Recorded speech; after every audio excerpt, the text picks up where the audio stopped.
Good evening. Tonight is July the 10th. This is the Cabarrus County Board of Education business meeting, and I'd like to call this meeting to order. To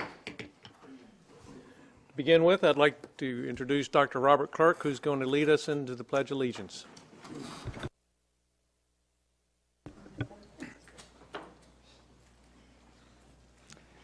I pledge allegiance to the flag of the United States of America and to the republic for which it stands, one nation, under God, indivisible, with liberty and justice for all. Thank you. Board members, it's time to adopt the agenda. Is there a motion to adopt the agenda as written? Second. Mr. Harrison makes the motion. Mr. Furr makes the second. Any discussion? All in favor of passing the motion to approve the agenda as written, say aye. Aye. Aye. Opposed, say nay. And that motion carries 7-0. Moves us over to 4.1, which is the approval of the minutes from June 5th work session, from the June 12th business meeting, and from the June 29th budget amendment approval meeting. Is there a motion to approve the minutes as they are written? Yes, there is a change to the... I think I recall our discussion on the 12th, when we were talking about the approval of the contract for the Wolf Meadow cell tower, that I voted against that. I did not have the original contract in front of me at the time. Okay. All right, so there is one amendment to the June 12th minutes.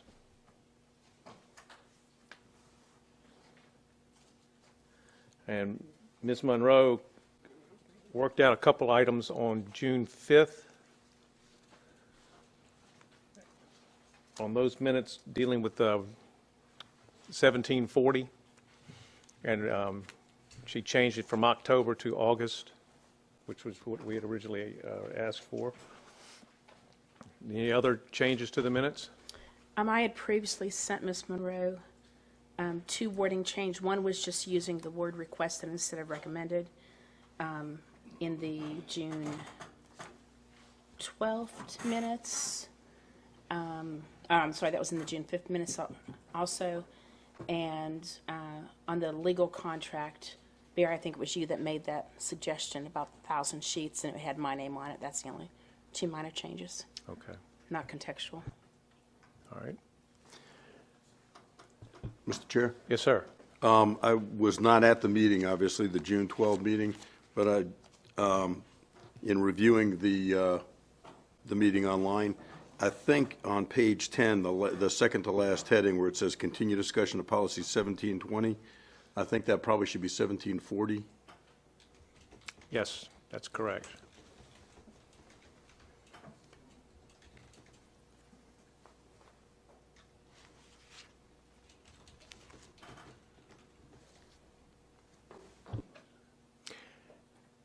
And let's see, I think she got the... It was June 12th? Yeah, that was June 12th at the very bottom. June 12 on page 10. The heading that says continue discussion of policy 1720. Mm-hmm. Are there any other amendments? All right, so we have, Rob, did you happen to send your amendment or your change? All right, can you just make sure Ms. Monroe gets exactly what you, which one it was? Okay. Mr. Chair, I'll make a motion that we approve these three sets of minutes with the changes noted. All right. There's a motion to approve all three sets of minutes with the changes as noted for each of the specifically called out ones, June 5th and June 12th. Is there a second? Second. Any more discussion on these minutes? All right. Let's vote. All in favor of approving the minutes as noted with the changes, say aye. Aye. Opposed, say nay. All right, that motion carries 7-0. Ms. Furtenbaugh made the motion and Mr. Harrison seconded it. All right, that goes to budget update, and Ms. Klutz, if you'll come to the podium and lead us through this. Okay. So we have an adopted state budget, and we just want to review the information that was included in that budget with you. And so we'll just go over some of the highlights. Of course, one of the first primary things we all want to know is about our pay increases, especially for our teachers. So this is the first page you have here. The salary schedule that was adopted by the state is an average of 3.3% increase for our teachers. That average goes anywhere from 0.6, or the actual goes from anywhere from 0.6 on the scale to 6.7, depending on your years of experience and where you are. But the average is that 3.3%. Now, in the next year of the biennium, it is expected to be an additional 6.3%. So over the biennium, it would be a total of a 9.6% increase for teachers. Okay. Then for our 25-plus year teachers with experience, they'll get a $385 bonus. I believe that will be paid in October. Our highly qualified graduates can earn salary supplements based on meeting specific criteria, such as GPA, teaching in STEM fields or low-performing schools. And the way that that works is that they will be placed on a different level, experience level, on the current salary schedule. So rather than an A0, they would be an A1, 2, or 3, depending on how that works. Okay, so I have a question on that. Does that retrofit if somebody's been teaching a year or two? Is it possible that a new graduate with the same qualifications, numeric qualifications, GPA, and so on, would get paid more? I'm pretty sure the answer is no. We are continuing to wait on DPI to get their frequently asked questions out to us, and they answer all of those questions in that thing, but I'm pretty confident the answer is no. Okay, there would just be tiers of starting teacher salary, but it wouldn't take them to the level of being a 1 or 2 year experience. Okay. Yeah. Now, But just obviously, curious. we'll get clarification on that in writing, but Okay, thank you. that's my thought. The way that's written in the budget, it's a salary supplement, so it's probably going to be a supplemental scale, or, much like for advanced degrees that are still awarded. My understanding was a little bit different in that reading, that they were going to be placed on the actual teacher The way it was step. explained to us is somebody that was in that 3.75 would be placed at like a 3 years of experience instead of 1 was kind of how they were doing it. But like Kelly said, that's all generic guidance until we get a straight supplement schedule. It's usually pretty blurry. So. Right. And so just to kind of say this out front, DPI has had to, work with the timing and when it was officially approved, and they couldn't do their work until it was officially approved, and now they're doing their work. They actually did a really good job. They got our initial allotments out to us on Friday. So now, right. So, but they have 10 days after. So they did do a really good job. But they're still pulling through this and interpreting. So we'll get more clarification as we go. So it also extends the bonus programs that we had last year for third grade AP, IB, CTE teachers. There's a little bit changes and helpful information. So if a teacher this past year was moved from third grade to fourth grade and the principal decided that the teacher did not, then that teacher didn't get the bonus. They've changed that language, which is extremely helpful for going forward. So things like that, they've changed. We've established in this budget a new math bonus program for teachers in grades 4 through 8 and a reading bonus program for grades 4 through 5. Okay, just giving you a copy of the salary schedule.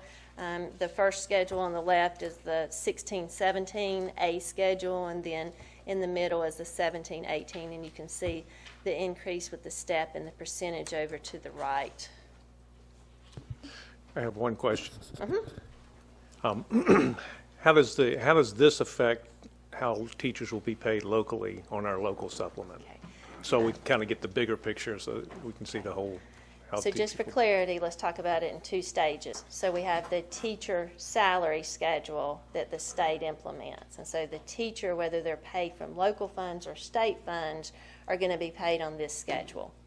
So if a teacher is paid from local funds and they're an A10, they're going to be paid $40,550. And so that's an increase of the $1,050. Okay? So that's set. So as far as the supplement is totally different outside of the teacher supplement salary schedule. Our initial supplement was 7.25% last year. The county did give us the funds to retain the 7.25%. So when you get a salary increase, if a teacher's at $30,000 and the state moves he or she to $35,000, when you're at 7.25%, it costs more money to go 7.25% to be $35,000. So the county did fund that gap, which is great, and it's wonderful. In addition, we have the money from last year, the $700,000 from last year. So that's going to increase the supplement. I believe that number is 7.68%, but I'm working on verifying. You're nodding. That's 7.68%. That the supplement will be this year with the additional money that the county gave us last year. So that would be the 7.68% would be taken against the state The base. state salary schedule. Whatever's the base, whatever base they're in. That's correct. And then that would be what their local supplement would be. Yes. Okay, thank you. Okay, sure. Okay. Some other pay and benefit changes. So central office and other school personnel, other than teachers and certified staff, received a $1,000 salary increase. And just like to point out to you, in the past, when the state has done a flat amount, it's generally been on a 10-month schedule. So a TA or a bus driver or someone that's non-certified would have gotten $1,000. And then I would have came to you and asked if we could even it up and give the 12-month person an extra $100. So they would have gotten $1,200. And this board has generally approved that without any issue.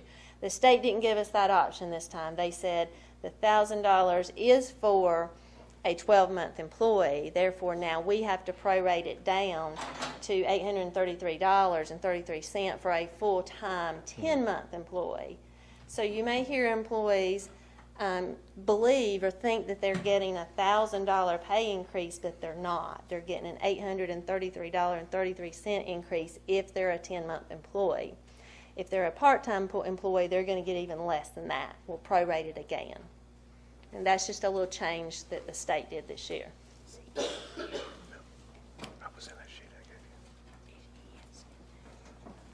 That was on that sheet. Mr. Powell? Well, I didn't realize we were asking questions, but I forgot to ask from the first slide, the 3.3% increase. What is that actual dollar amount? For the state? Just ballpark. For the state or for Cabarrus County Schools? For the state. We can go into the legislative documents and look on the money report, but I don't have that at my fingertips. Certainly can get that information for you. Is the average teacher pay about $50,000 or is it less than that, 45? I believe it's about 45. 45. So 3.3% increase would be roughly 1,600. Yep, but you got to have the number of teachers that we employ. But you wanted the state, not the school system. And didn't you ask for the state number? It's on the money report. We can get that and send it to you. Send you a link to the money report.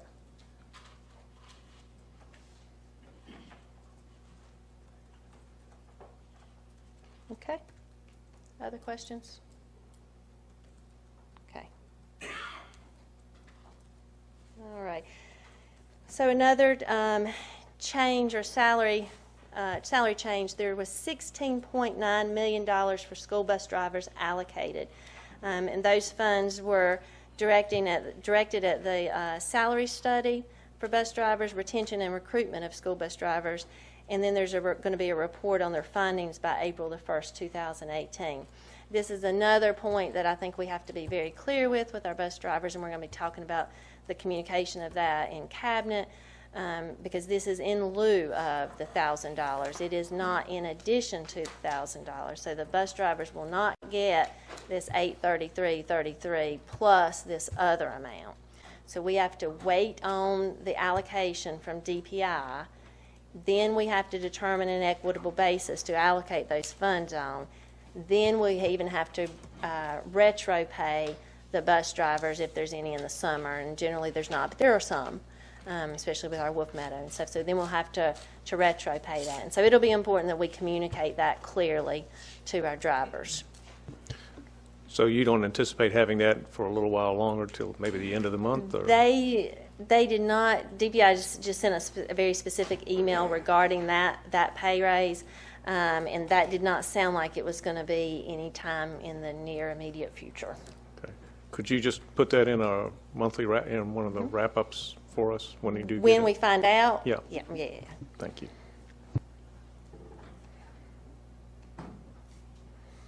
Okay. So the next bullet is that there were 3 days bonus leave allocated, and so that's to this group of staff that we're talking about.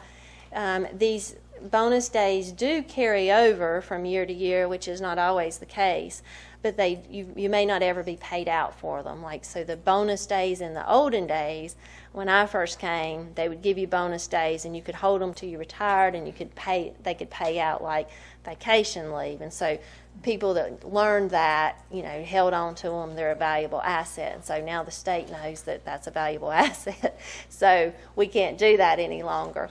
So these 3 days need to be used, or they'll carry over, but they can't be paid out. Okay. This budget eliminates the retiree benefits for new hires on or after January 1st, 2021, and that's obviously a very important recruiting problem that creates. Our retirement rate for this 17-18 years, 17.13%, and our health benefit is $5,869. All increases. Okay. So we've talked about teacher increases, and we've talked about our other staff increases, and so we'll talk about principal increases at this point. We know, through the rumblings and the hearings of the budget, the principals and APs got significant, nice pay increases, and that they were way behind, and certainly they needed to be adjusted. Those salary schedules for principals and APs were a mess, and so it was real important to get these fixed, and they've done a good job, I think. So this budget for principals creates, there's $24 million in new dollars for principal pay, so that means on average our principals will get an 8.6% average increase. The pay plan is geared toward growth measures. It takes into account your ADM at the school. It also eliminates longevity and degree supplements for principals. And so they took the longevity from teachers last year before. Now they're taking it from principals, and the degree supplements are not a factor anymore. There is a hold harmless provision in there so that a principal cannot make less than they did in 16-17, but that's kind of a one-year provision. We hope that that'll continue to stay in the budget so that we won't ever bring a principal below that, but that's something it'll just have to be placed in the budget each year. Okay. Principals also have the opportunity to earn bonuses up to $15,000, and those will be paid on October 31st. The next slide is just more detail about the principal pay schedule. You can see there, if your ADM is 0 to 400 and you are on base pay, then that's $61,751. You can tell if that principal has met growth, and that's 2 out of the 3 previous years. You get that amount, the $67,926, and then you have the exceeded growth, and that's 2 out of the last 3 years. Then they would get that amount, and you can see how the ADM grows up and the increases continue to. Okay. Ms. Klutz, does this schedule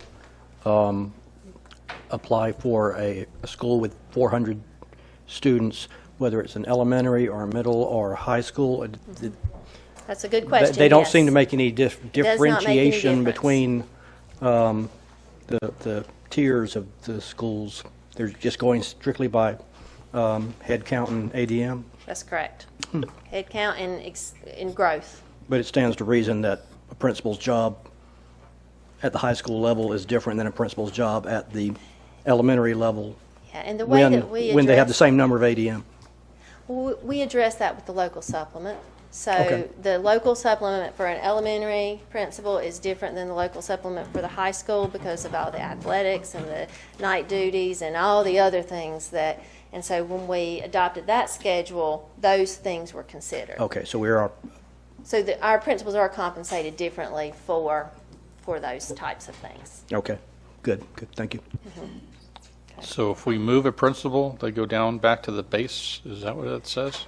Where are you reading? Oh, Which the bottom, one? your last point of that Principals page. paid at base level if neither of the situations as outlined above are applicable. So what that means, including the new principal with less than 2 years on job. So what happens is an assistant principal has done a great job. They've applied for a principalship. We promoted them to a principalship. It's their first year. Well, they don't have data. So when they don't have data, then they get the base.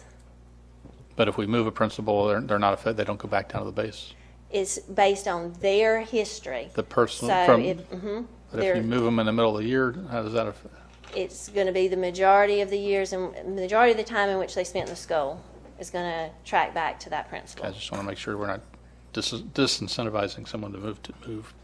So that, obviously those are things that they think about. It's generally not, it's not going to happen the first year because it's 2 out of 3 years. So it's their history coming with them. And so their history is somewhere else. And if they've done really well, they're going to, continue to do well on the pay scale. So it's, the first year, if they do poorly, then we're still going to look at a 2 out of 3 years. And so they've got some time to get their growth up or get their scores up. Is the bonus paid after the second year if they meet the first 2, or is it always, are we going to wait for the third year for everybody? The bonus criteria is just a little bit differently. It's not the 2 out of the 3 years, it's the current year. So we're going to go to that on the next page. And there's details on that. So if we can wrap up this page, if you don't mind, before we go to the next. But I think you didn't understand. So Okay. what she's about to say, there's really 2 different ways that you're paid per performance. One is 2 out of 3 years, and you're put on one of these 3 schedules. Then there's an opportunity for bonus money. So Yes. technically, this is not bonus money. You're put on the salary schedule based on your performance with growth over 2 out of the last 3 years. Then after you're placed on that, there's an opportunity for bonus money, and that's what she means when she's going second. So you don't get a bonus for performance. You get put on a different pay scale based on performance. Correct. It is a significant change. It So- really is. So they not only can go upward, they can go backwards, They can. They can. depending on how the school that they're in performs. Correct.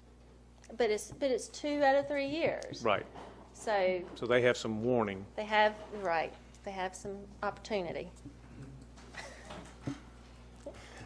Warning, opportunity. Okay. All right, so this is the slide we were talking about, the bonus opportunities. So the first bonus opportunity, there's 2 different bonus opportunities. The first opportunity is if they are at the top 50% of growth in the state, sorry. So this is similar to the way they aligned the 3rd grade reading. They did the top 25% in the state. So now they're taking principals and they're saying the top 50% in the state can earn these bonuses. And that one's pretty easy. And obviously the state will have to give us that data. And those they would be paid, the intent is October. So we would have current year 16-17 data to pay in 17-18. Okay. So the second bonus opportunity is a little more detailed.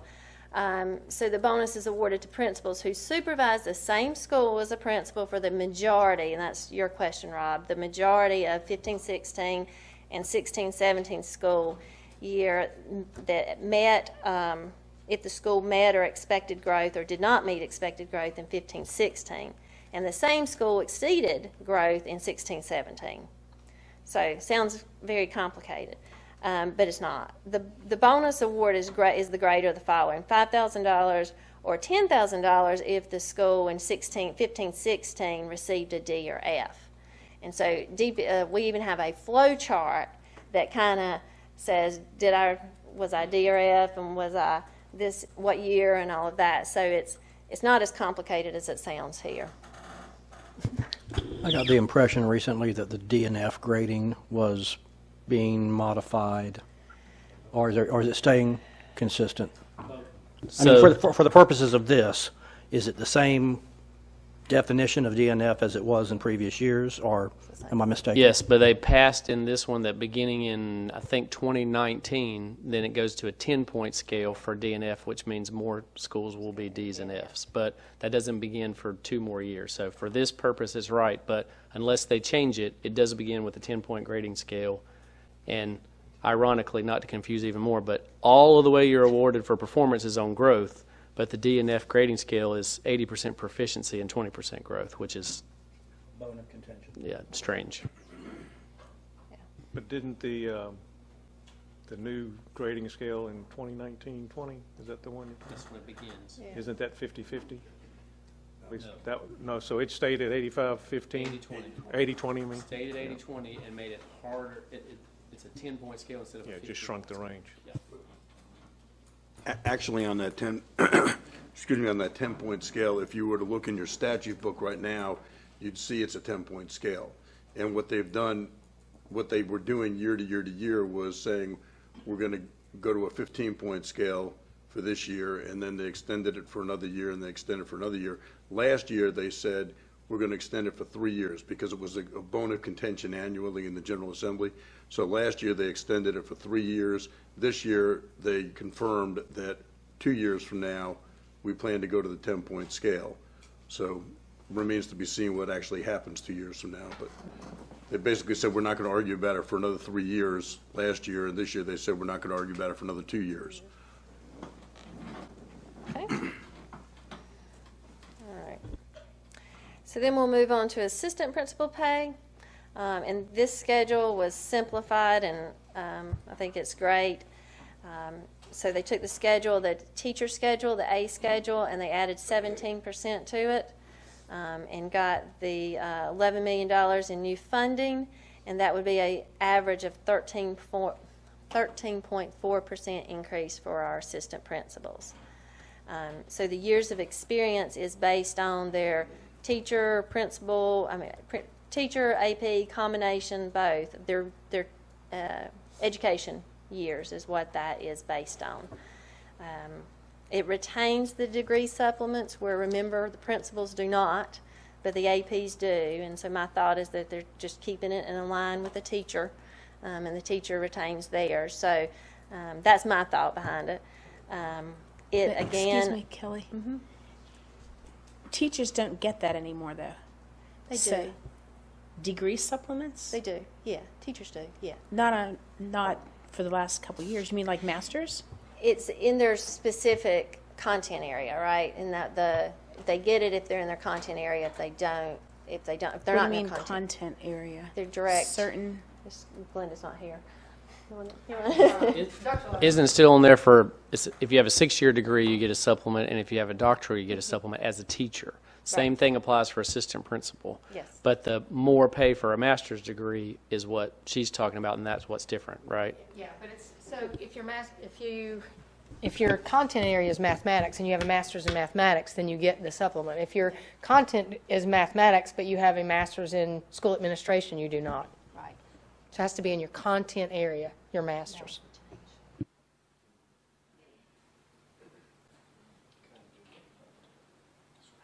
So again, it eliminates the longevity for the APs, and there is the hold harmless provision that means obviously if the AP is paid higher last year, held harmless, which with this supplement schedule, there's very few of those. With the old supplement schedule for principals, APs, it was a nightmare. We were holding everybody harmless, and we were supplementing everybody for the teacher schedule.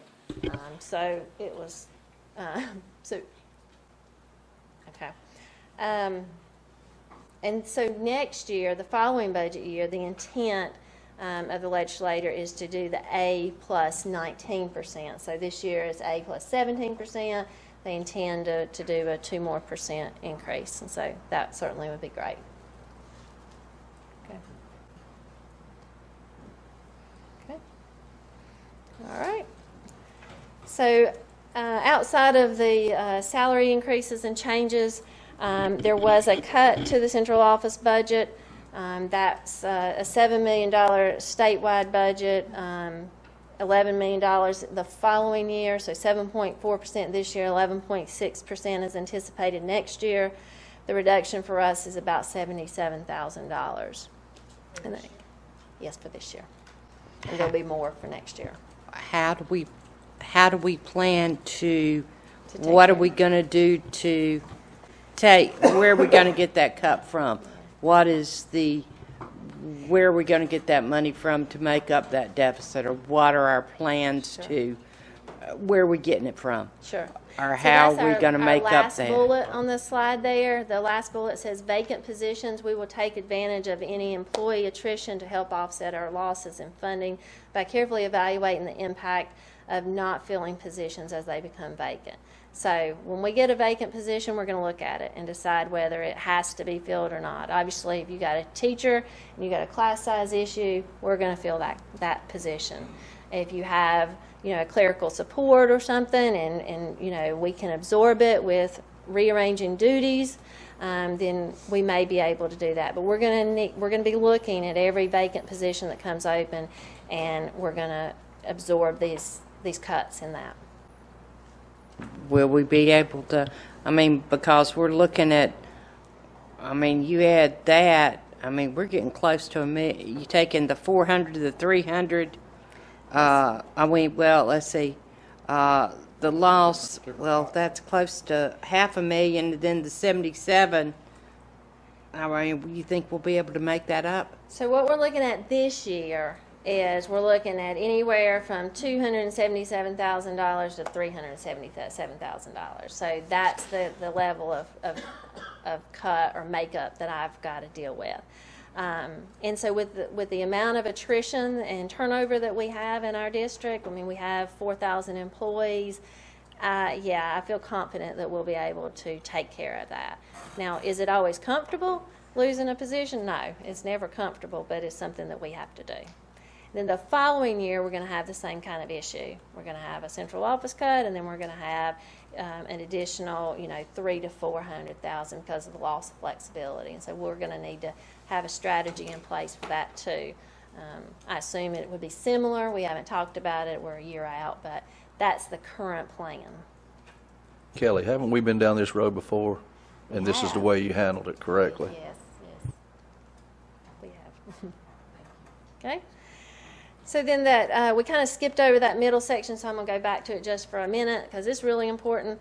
The allotment flexibility, it places new prohibits on moving funds out of children with disabilities, our EC, our AIG, academically gifted, and our LEP funds, in addition our textbook funds. And so when I come before you and I tell you that we don't have to cut 80 teachers, because I'm able to move the money around and maximize the state dollars, they've stopped me. I can't do it anymore.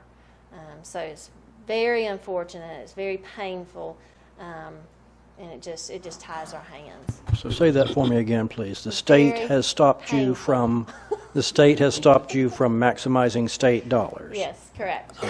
With this, yes, absolutely. I can't be nearly as efficient as I was last year. Just can't do it.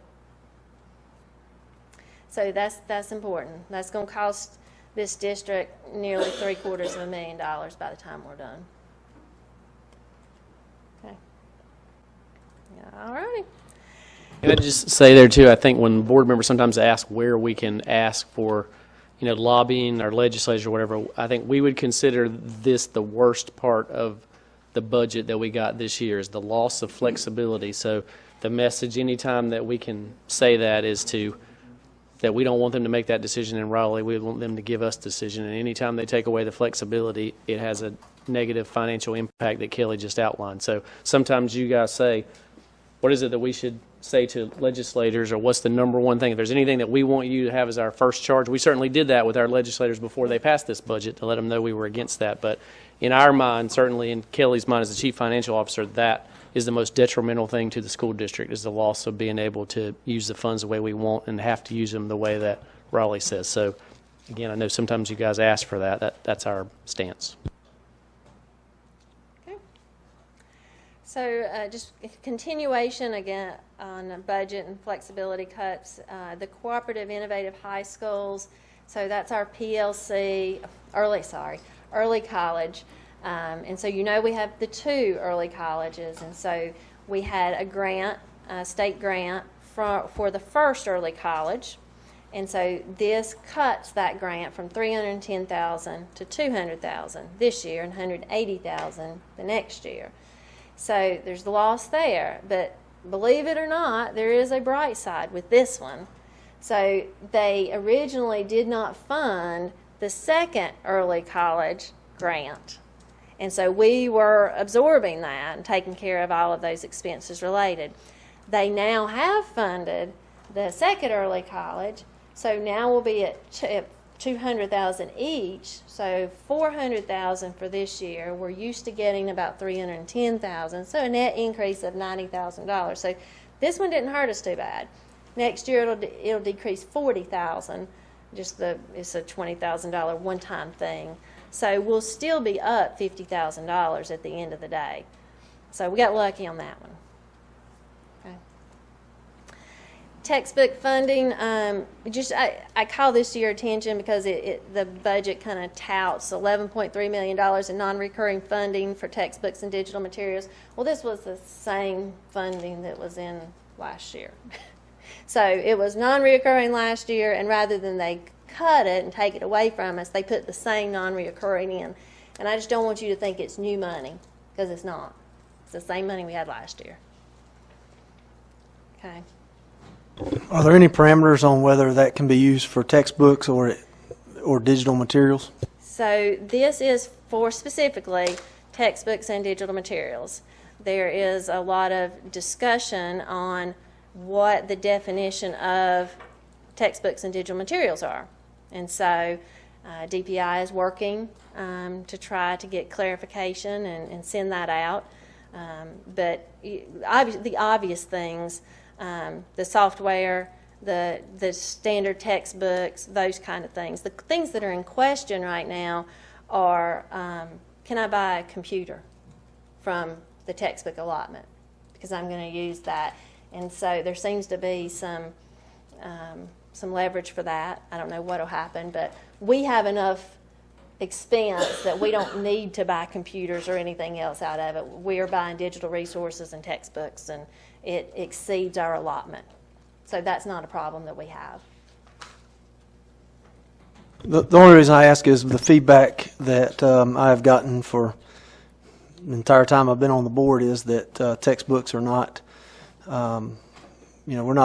teachers aren't able to buy enough textbooks, and they're forced into the digital materials. And so I was just kind of wondering if the legislature put some parameters on that forced us to buy textbooks, but it sounds like there aren't.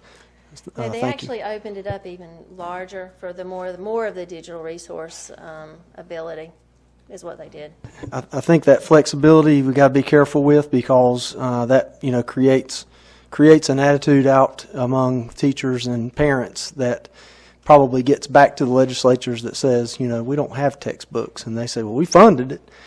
Now we're going to put some parameters on it, like they did in some of these other areas that we're kind of frustrated that they eliminated flexibility. If they eliminate flexibility from textbooks, I think I might know where that comes from. Well, that's not the case with textbooks at all.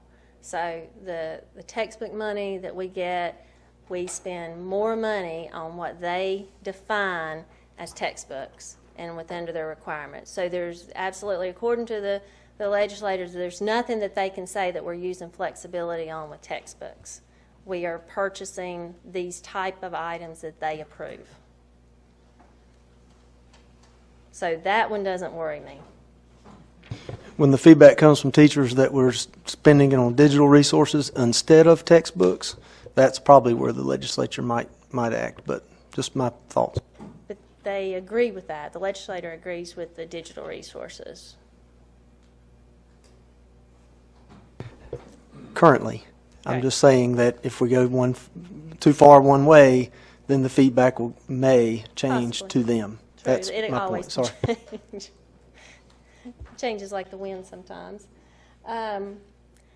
So the additional budget provisions, and I know Ms. Furtenbaugh had a question about this, very good question.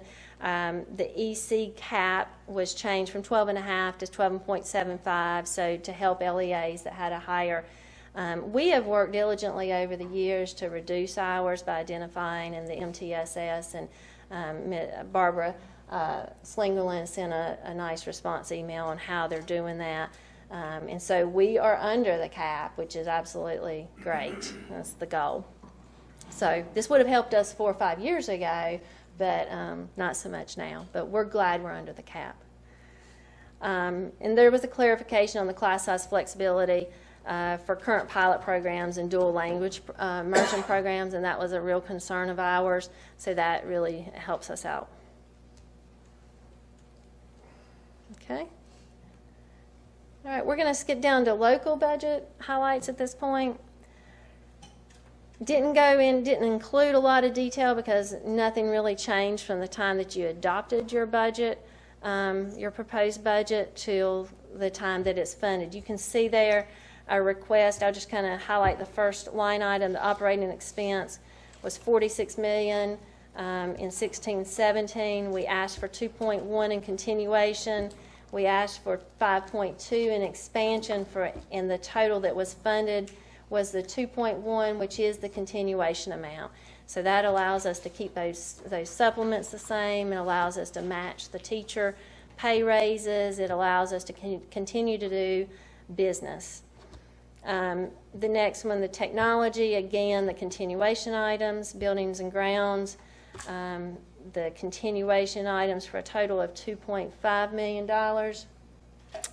They will also fund the charter school, but we were waiting on that number to materialize, and so they will fund the exact number of charter school students. And so you're looking at, they funded $2.5 million and then, potentially another $1 million.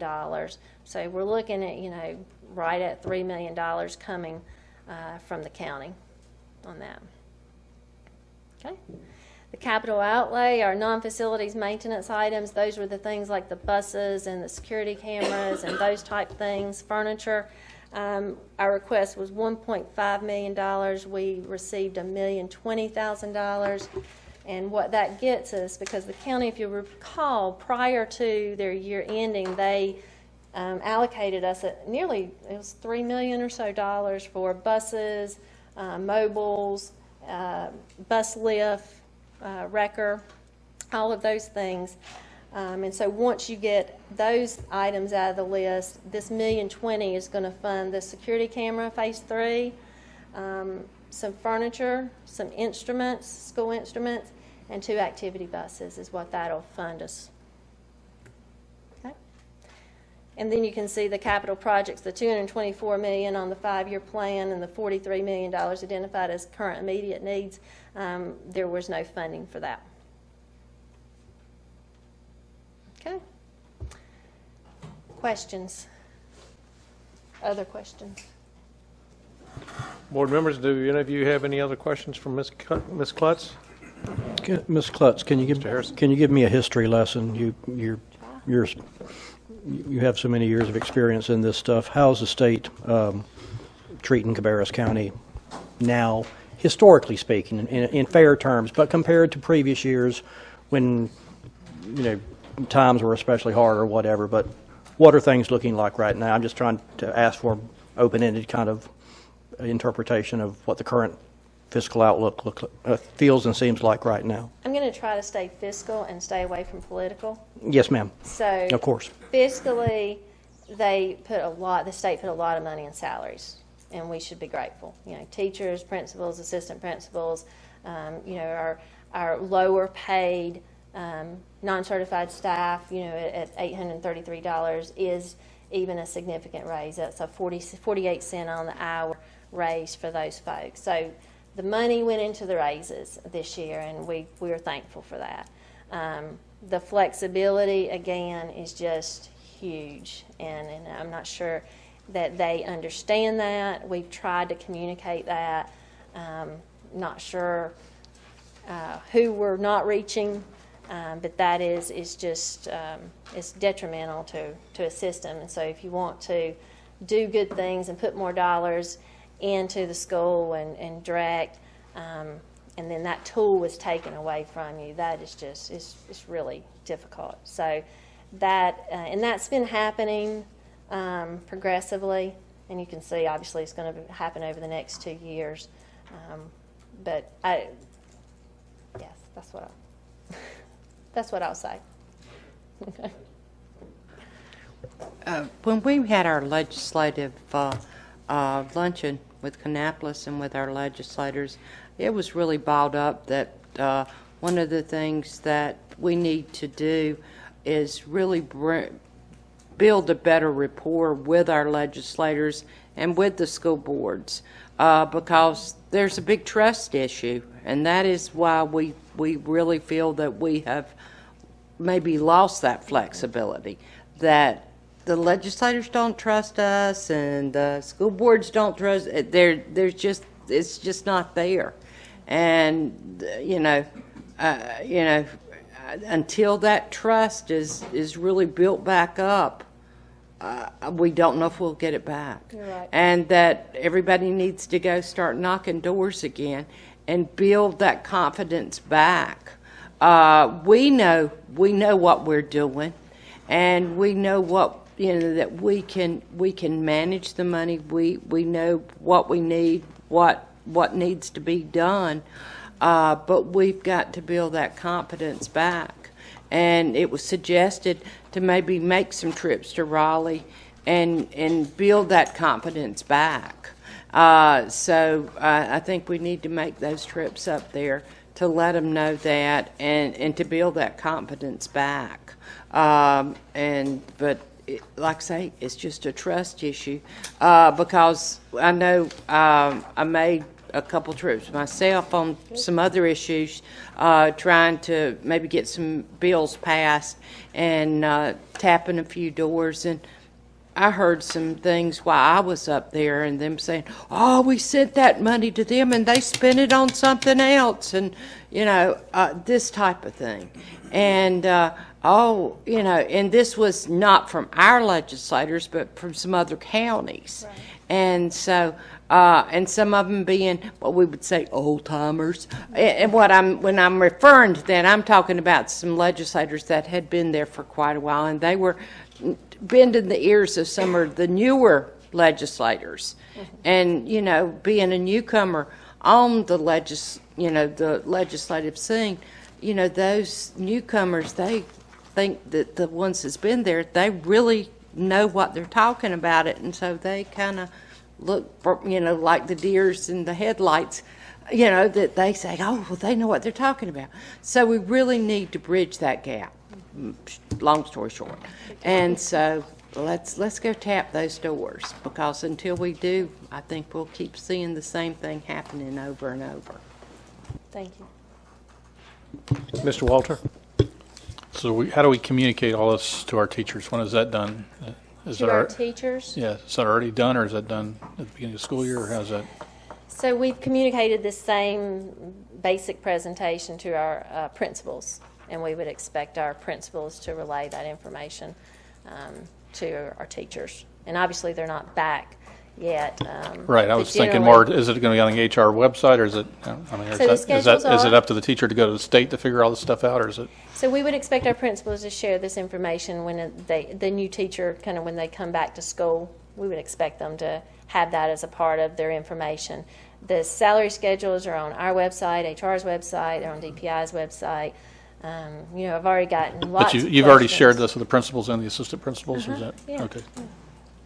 Okay, thank you. Carolyn, I listened to your comments, and I couldn't disagree more. I think we need, I do disagree. You're surprised by that, I'm sure. I think instead of talking to legislatures, I think we'd probably need to get in classrooms and listen to people. Listen to parents, listen to teachers, and get an idea of what they feel like is important, and then maybe make sure our spending matches what they feel like is important in the classroom. And then possibly we could, you know, form a little bit of, I guess, support from our teaching staff and our parents first. But that's just my opinion. Any other comments or questions from Ms. Klutz? All right, Kelly. I just have one just logistical timing thing I wanted to share with you. So, like I said, DPI has done a great job, but they have just getting their information to us on Friday. We would love for you, I want the budget adopted in August. I know you want the budget adopted in August. We don't want to wait till September.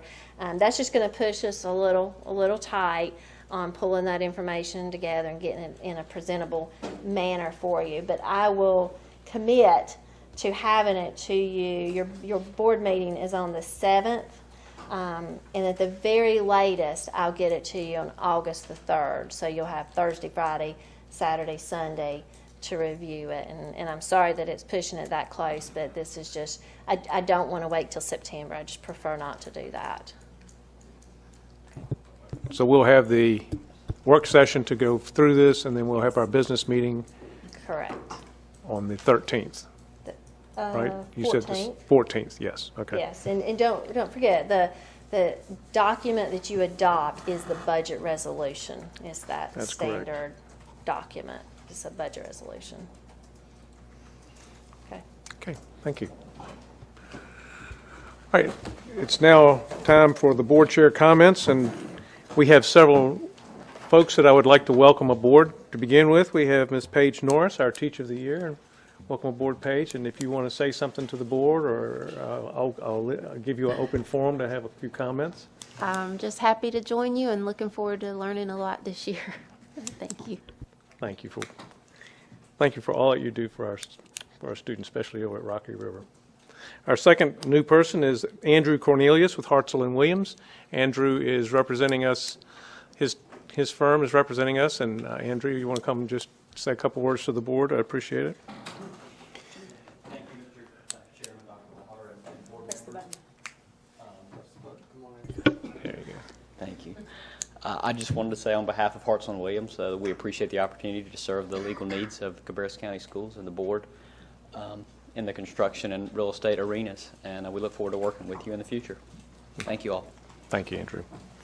And finally, Mr. Richard Schwartz is our new board attorney. And Richard, I'll let you have some time to make some comments to us. Appreciate and look forward to working with you this year. Thank you. The firm is honored to have been selected, and I'm pleased to be here. We've been working with the administration to try and transition things, and with the former firm, and there've been a lot of emails back and forth the past 10 days or so, 12 days or so. So it's been including the holiday weekend, it's been an awful lot of new stuff and transition, and I think we're developing a very good working relationship, and I want to thank you very much for including us and welcoming me here. Thank you. I appreciate it. All right, now I will turn this over to Dr. Louder. Thank you, Mr. Chairman. I hope everyone is enjoying their summer. I want to remind the community that our school nutrition department is providing free lunches to children this summer through August the 18th. Every child age 18 and younger is eligible. No identification or reservations are required. Select sites throughout the community also are offering free breakfast for qualified participants. You can find the list of locations on our district website at www.cabarrus.k12.nc.us. Our students and staff are continuing to do great work, achieve success, and make us very proud this summer. Since the school year ended, we've had a student earn a gold medal for USA Basketball in the Americas Championship. Another was named national champion in masonry, while another earned a national title in weightlifting. We've also had students travel to Washington, D.C. to present at an international conference at the Smithsonian, and staff members have presented at national conferences and are serving on national review teams for teacher standards. Want to echo a few things that Mr. Shoemaker just said and welcome Ms. Norris to the board as our teacher rep. She'll be a great rep, and we appreciate you serving and being willing to be here. We also want to welcome Mr. Norris and the Hartzell and Williams firms as you guys come and work with us. As Mr. Schwartz said, we have been working with a transition, so we want to say thanks to Womble Carlisle and Mark Enriquez and Sarah Stone for their service to our district, and also for them helping to make a smooth transition as we've been going. And then certainly a big welcome to Mr. Schwartz and the firm of Schwartz and Shaw. Again, as he said, we've been working together quite well in the transition, and we look forward to a great relationship. So welcome and thank you very much. We're also, just to note, we're busy preparing for the start of the new school year. Today we had a kicked off an MTSS, which is ultimately kind of levels of support and a school improvement process. So all schools today were represented at Northwest High, and they'll be there this whole week. So they'll have 4 full days of school improvement and working on goals that the curriculum department has set up. So they're working very hard to get prepared on what they're going to focus on for this year. And in just a couple weeks, Wolf Meadow will begin on July 25th. So the school year officially begins July 25th when Wolf Meadow begins a year-round school. Students at our early colleges will come back on August the 8th, so about a month away, and all the other students return on August the 28th. So you can find all the latest information about the new school year on our Back to School website, which will be available soon as we get ready to crank up. Thank you. Thank you, Dr. Louder. All right, that moves us to 6.1, which is our guest speakers address the board. You're almost there. I know. All right, in accordance with Board Policy 2310 as revised by the board on May 11th, a part of each business meeting will be set aside for citizens to address the board, and sign-up cards will be available for any individual or group to indicate their desire to address the board. The speakers must hand a completed card to the board clerk no later than 6 p.m., which is the normal start time of the regularly scheduled business meeting. The board chair will decide the time devoted to public comments, and the speakers must complete a contact information card including their name, group name if applicable, address and phone number, and list the general education-related topic of their presentation for the board minutes. Tonight I did not receive any cards or anyone who wishes to speak, so we'll now move on to action agenda.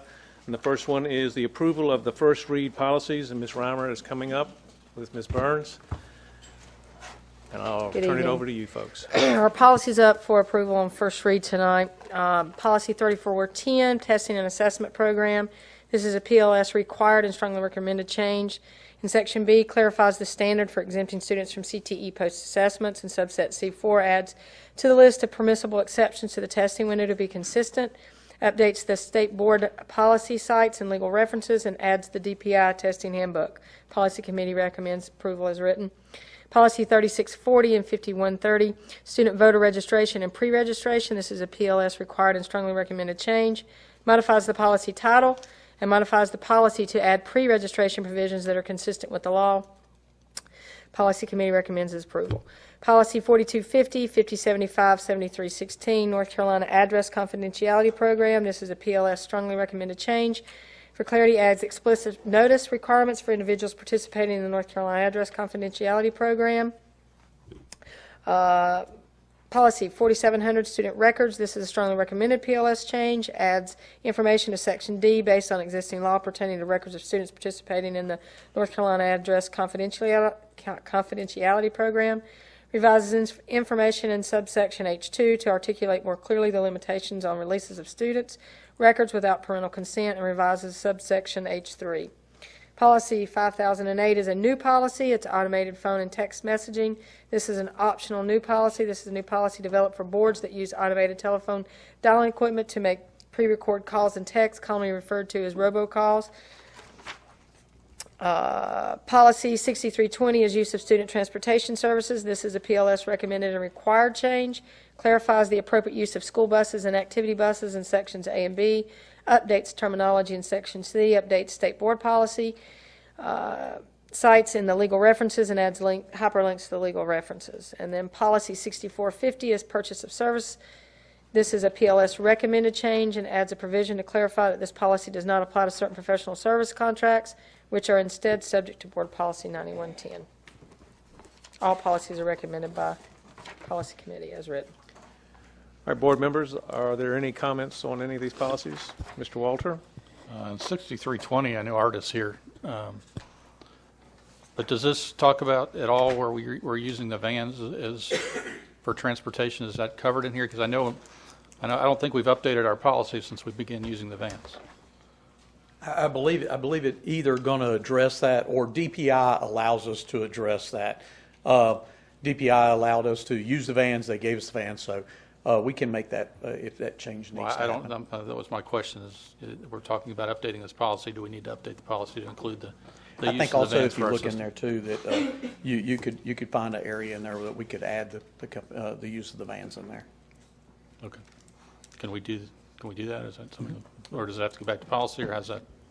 Yeah, well, we can, if that's a request of the board, we can take that part back. I would ask that if these are PLS updates, that we go ahead and approve those so this policy can move forward, and then we'll take it back with discussion from the board to the committee of adding our van practices.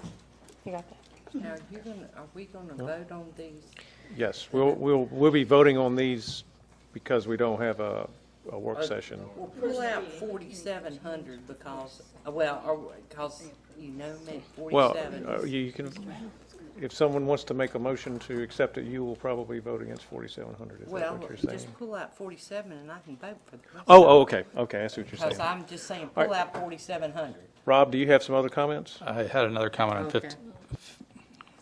5008. I think into this, adding a principal next to the superintendent under the middle of that paragraph would be appropriate there, or school official, either one, because we do talk about school official under B. Well, I think it should be more specific. I mean, it doesn't, because you're talking school official. School official is not a, it can be confusing. I think it's easy just to make it better understandable. And then secondly, is this consistent with what we're actually doing? Because some of the calls that I've gotten are inconsistent with this policy. I think our policy committee discussed that, and Ms. Boone can speak to that because they run that, and I think our comments was that yes, we are. There are several times that we're getting about fundraisers or what have you that seem inconsistent with what this policy is.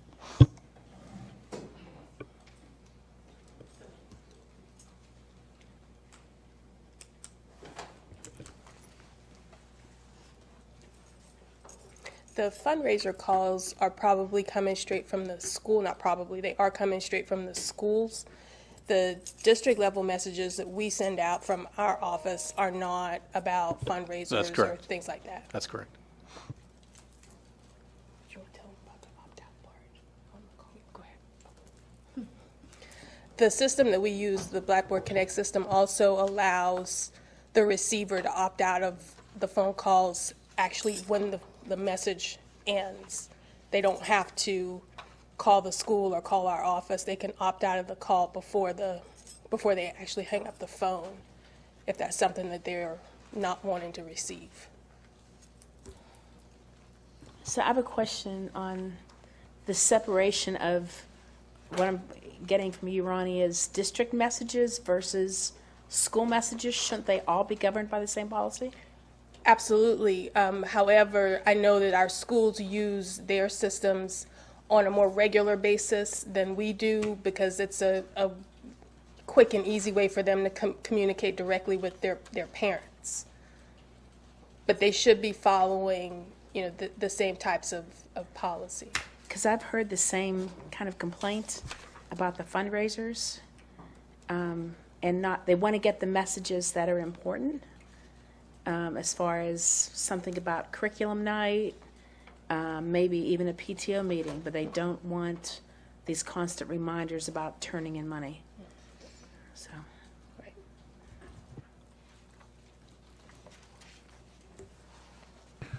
Let me ask, in section D, it talks about consent and revocation of consent. It says before making any non-emergency auto-dialed call, school personnel must have consent from the recipient to receive such calls. it seems to begin to address what Ms. Furtenbaugh is. If they don't have consent, is it something that the students present or their parents get at the beginning of the year to allow them to have this consent or sign this waiver? Because this seems to speak exactly to this issue. And number, Yep. Oh. Getting your steps in today. All right, number two, look at number two in the policy, the same policy.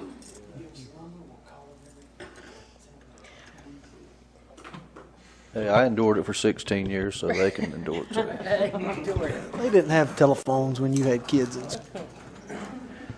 they're still using string cans. Parents do give us their consent. I mean, they give us their phone number as a part of information that we collect at the beginning of the school year. And when their phone numbers change, we ask them to update their phone numbers so that we can have a way to reach them in an emergency or in a non-emergency. But they do give their consent. But there is in our handbook, we're still calling it the handbook, right? In the handbook, that's all explained to them as saying that by giving us this information, you're saying that we can contact you. And it looks like in step 3, you actually have the opportunity to revoke your prior Right. consent as well. You can. Yes, sir. Is that all on the same piece of paper? Yes, sir. That wording is not accurate. You can't revoke consent for non-emergency, which implies that the emergency, you still have consent.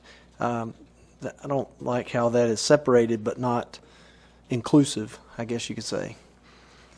I guess the problem is that there's no way to opt out of the non-essential communication. I don't think anybody would want to opt out of the emergency calls, but if you opt out of the non-emergency, then you end up opting out of everything. Is that correct? That's not correct. You're not Okay. opting out of emergency calls. When you opt out, even if you're on the phone and you're getting the message that the type of message you don't want to receive, and when that message is done, and the voice response unit says to opt out of further calls, push whatever the number button is that you push, you're only opting out of the non-emergency calls.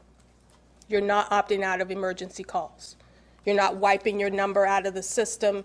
You're not preventing the school from being able to get in touch with you if they need to get in touch with you. Yeah, I think the challenge is who decides what's emergency and non-emergency. So a PTO fundraiser, It's not an emergency. well, it's not an emergency. It's not even a required communication. Curriculum night should be a required communication, but it's not emergency. So I think the schools perhaps need some guidance from you, perhaps, Ronnie, on what they're sending out. So to call about turn in your cookie dough money or whatever, that maybe is better handled with an email or something, not calling parents who might be at work and thinking there's something really important going on at school. And PTO could be disputed as part of the education mission because they're raising money for the school. That's the primary goal typically. But I think parents need an option. So I'll use the example of if you get a bunch of emails. So like I subscribe to WBTV, news alerts and things. But you can put in kind of the level you want. I don't want them every hour. I don't care. I'll look out the window for the weather. Do I want absolutely every communication from the school? Do I want curriculum-only communications? Do I want emergency? So I don't know how challenging that is with our provider to set that up. There's not a way to subscribe to the specific options, like the level that you're talking about. The system's not that sophisticated. However, when you go into, as a person who's an administrator who's going to be sending out a message, before you even start the message, you have to select the category, and the categories are either emergency or outreach, which is a pretty broad category, or attendance, or a survey. So those are the only 4 categories that you can choose from for the type of message you're about to send out. And so what we do is most of the messages that we send out, I think I've been here almost 9 years, I've never sent an emergency call before, not even for inclement weather. Can you repeat those categories again? Pardon me? Repeat those categories again? Emergency, outreach, attendance, and survey. And that's based off of Blackboard system. That's not anything that we can customize. We can't change it. We can't do anything to that. Those are just the 4 choices of the types of calls or emails that you can send. Okay. Well, I mean, obviously, some of the school administrators think that this fundraising thing is important. Before I want to vote in changing a policy that's going to affect that, I think we need the feedback from our school administrators. This is a new policy, so we're changing something. We're saying all of a sudden you can't do that anymore. So I would like to get the feedback from the principals before we move forward with this. To me, it seems like we're kind of focused on the calling piece, and email is not, I don't know, maybe there's another one that's addressed that maybe the email piece could be put in here for non-essential communication could be confined to email. I don't know, something of that nature, given the fact that it's so prevalent.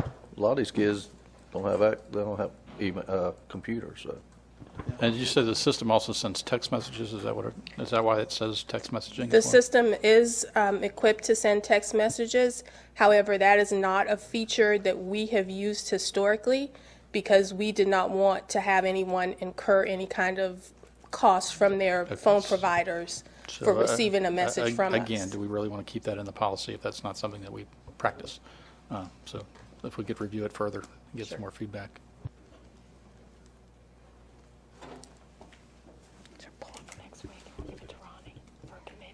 Other comments on this particular policy? No, Mr. Chair, I'll just say I'm okay with the policy as long as maybe there's some, what we used to call administrative guidelines given to principals at the schools, so that if there's another message going out, then maybe you can include a reminder about that fundraiser or something, but don't just be calling, during family dinner time or whatever, to tell them to turn in money. So. Other comments on other policies? Personally, All right, go ahead. I would like 4,700 pulled off and voted on separately, because y'all know my reasoning. Right. So, based on Carolyn's input, we have 3410, 3640, 4250, 6320, and 6450. All right. Well, I heard so much. I was just going to put that separate. I was thinking we could vote on all those as a group and then vote on the other 2 separate. All right. Mr. Chair? Yes, sir. I do have a suggestion on 4250, the address confidentiality program. The language that's added at the end of subsection A on page 1 states that students, parents, or school personnel enrolled in the address confidentiality program must provide a valid authorization card if they wish to keep their home address confidential, but it doesn't say to whom they must give that card. For the school personnel, it's covered in the next paragraph in B, but for the students or parents, you've got to dig through 4,700 and get to page 5 of 12 to figure out who to turn that into, where it says they must provide that card to the principal. So it might be wise to add a cross-reference at the end of subsection A to say they must provide a valid authorization card, or to spell it out at the end of subsection A.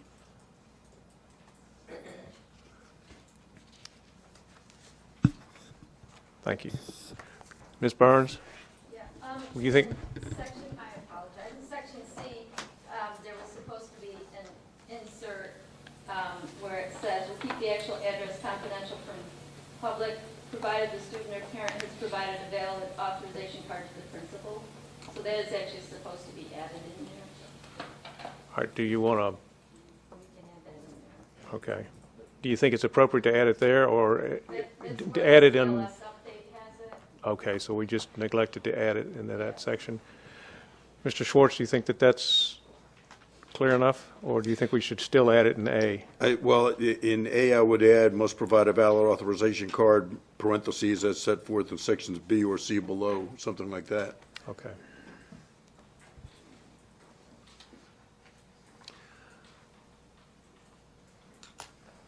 Well, this is all on first read, so you could present this to us in the August meeting, and it should reflect all of these comments. All right, board members, since these are all on first read, are there, other than Ms. Carpenter's objection, can we go ahead and call out 3410, 3640, 4250,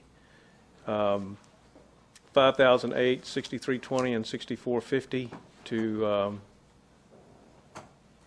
approve for tonight's first read? I'd like to see 5008 go back to the policy committee before we vote on it. I don't think it's ready for. All right. Can we call, so we'll call out 5008. So 6320, 6450, 4250, 3640, and 3410. Can I have a motion on those 5 policies? So moved. All right. And Mr. Chair, so I would like to call the vote on 5008. See if the majority of the board is okay with I'm going to call it separate. I was just going to bring that one up separate. I was just trying to get these 5 out of the way before we discuss. So Mr. Walters seconded motion for these 5 policies. So we're voting on policies 3410, 3640, 4250, 6320, and 6450. Any more discussion on those? Hearing none. All in favor of approving those policies on the first read, say aye. Aye. Opposed, say nay. All right, so those 5 policies are approved for the next meeting. That carries us to 5008. Is there a motion to approve 5008 or to send it back to the policy committee? I need a motion one way or the other. Make a motion to send it back to the policy committee. All right. I'll second that. All right, Mr. Walter makes a motion and Ms. Carpenter seconds that to send it back to the policy committee. Is there any more discussion on 5008? Hearing none. All in favor of sending 5008 back to the policy committee, say aye. Aye. All those say nay. Nay. All right, that motion was 4-3. So that was a 3-4 vote. All right, is there a motion to approve 5008 on the first read? All right, Mr. Harrison makes the motion. And there's a second by Mr. Furr. Any discussion on 5008? I think we've done it all. All in favor of? Only with the understanding that we would consider administrative guidelines at some point relevant to this policy. All right. Mr. Harrison makes an amendment to the motion. Is there a second to his amendment? Yes. Mr. Furr makes a second to the amendment to draw up policy administrative guidelines. All in favor of that, say aye. Aye. Opposed, say nay. Nay.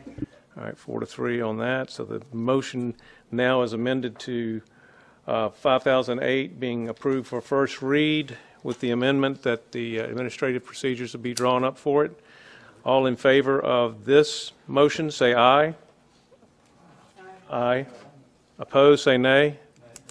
All right, so that is approved for first read and with the administrative guidelines drawn up with it.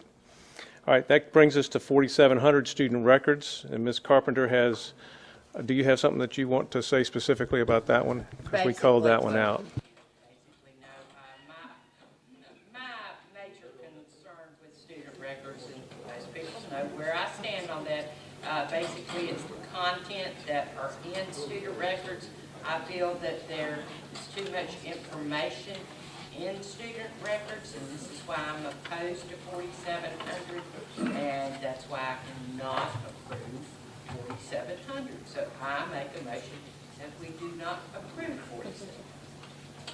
All right, Ms. Carroll, Ms. Carpenter makes a motion to not approve 4700. Is there a second?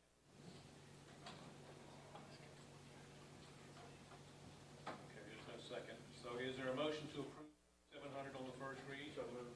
Mr. Harrison makes the motion. Is there a second to that motion? Second. Ms. Burtonbaugh makes the second. Any more discussion on 4700? none, all in favor of approving 4700 on the first read, say aye. Aye. Opposed? No. 2? Okay, good. So Mr. Powell and Mr. Carpenter dissented on that one. All right, that carries us to the approval of the second read policies, and Ms. Reimer and Ms. Burns are up there to take your questions on policy 4150, 4154, 4400, and 6140.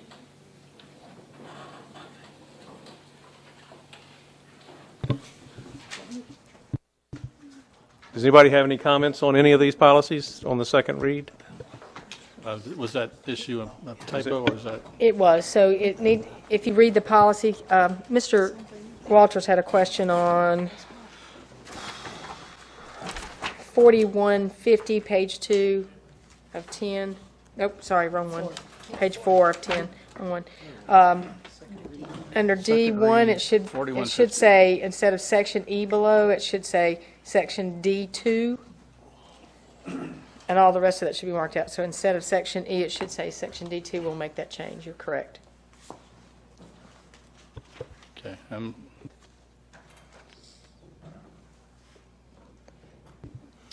right, yes, sir. I did have another issue with that, and I addressed that last month, that I don't think that this policy, I think we need to, these changes are okay, but I think we need to look at this policy and beef it up a little. If we're going to be doing some student assignments, I really think this board needs to give direction on how that student assignment is going to happen and what we're going to take into consideration. So I'd like to see either the policy committee look at it or us or talk about it. It is scheduled. We have policy Tuesday at 7:30, and this policy is on there for us to look at. As we said before, all the different districts around us do, and right. And then we'll bring that back after policy. Okay, thank you. On Tuesday, yes, sir. All right. So with that being said, is there a motion to approve all of these policies with the one small change that Mr. Walter and Ms. Reimer and Ms. Burns have talked about in 4150? Is there a motion to accept these policies on the second read with that change? Mr. Furr makes the motion, seconded by Mr. Harrison. Any more discussion on these policies? All right, all in favor of approving these policies on the second read, say aye. Aye. Opposed, say nay. All right, that motion carries 7-0. And that carries us to the approval for the Title I budget. Ms. Violette or Ms. Oliphant? Ms. Oliphant's coming to us.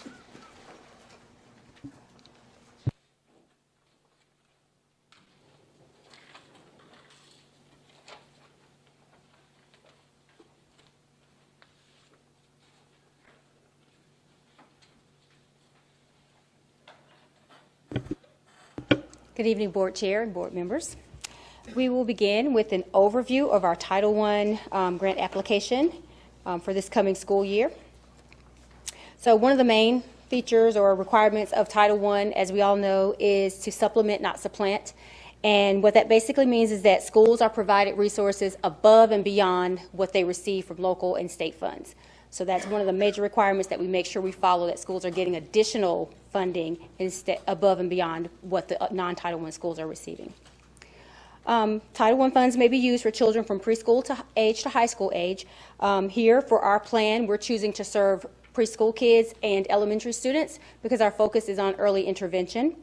And so some of the things that we offer are parent information sessions and resources to prepare our preschool students for kindergarten.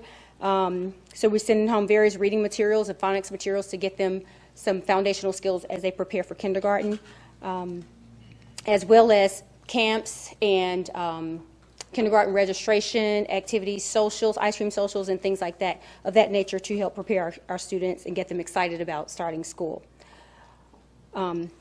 Again, the reason that we're serving our elementary and preschool kids is because our focus is on early intervention.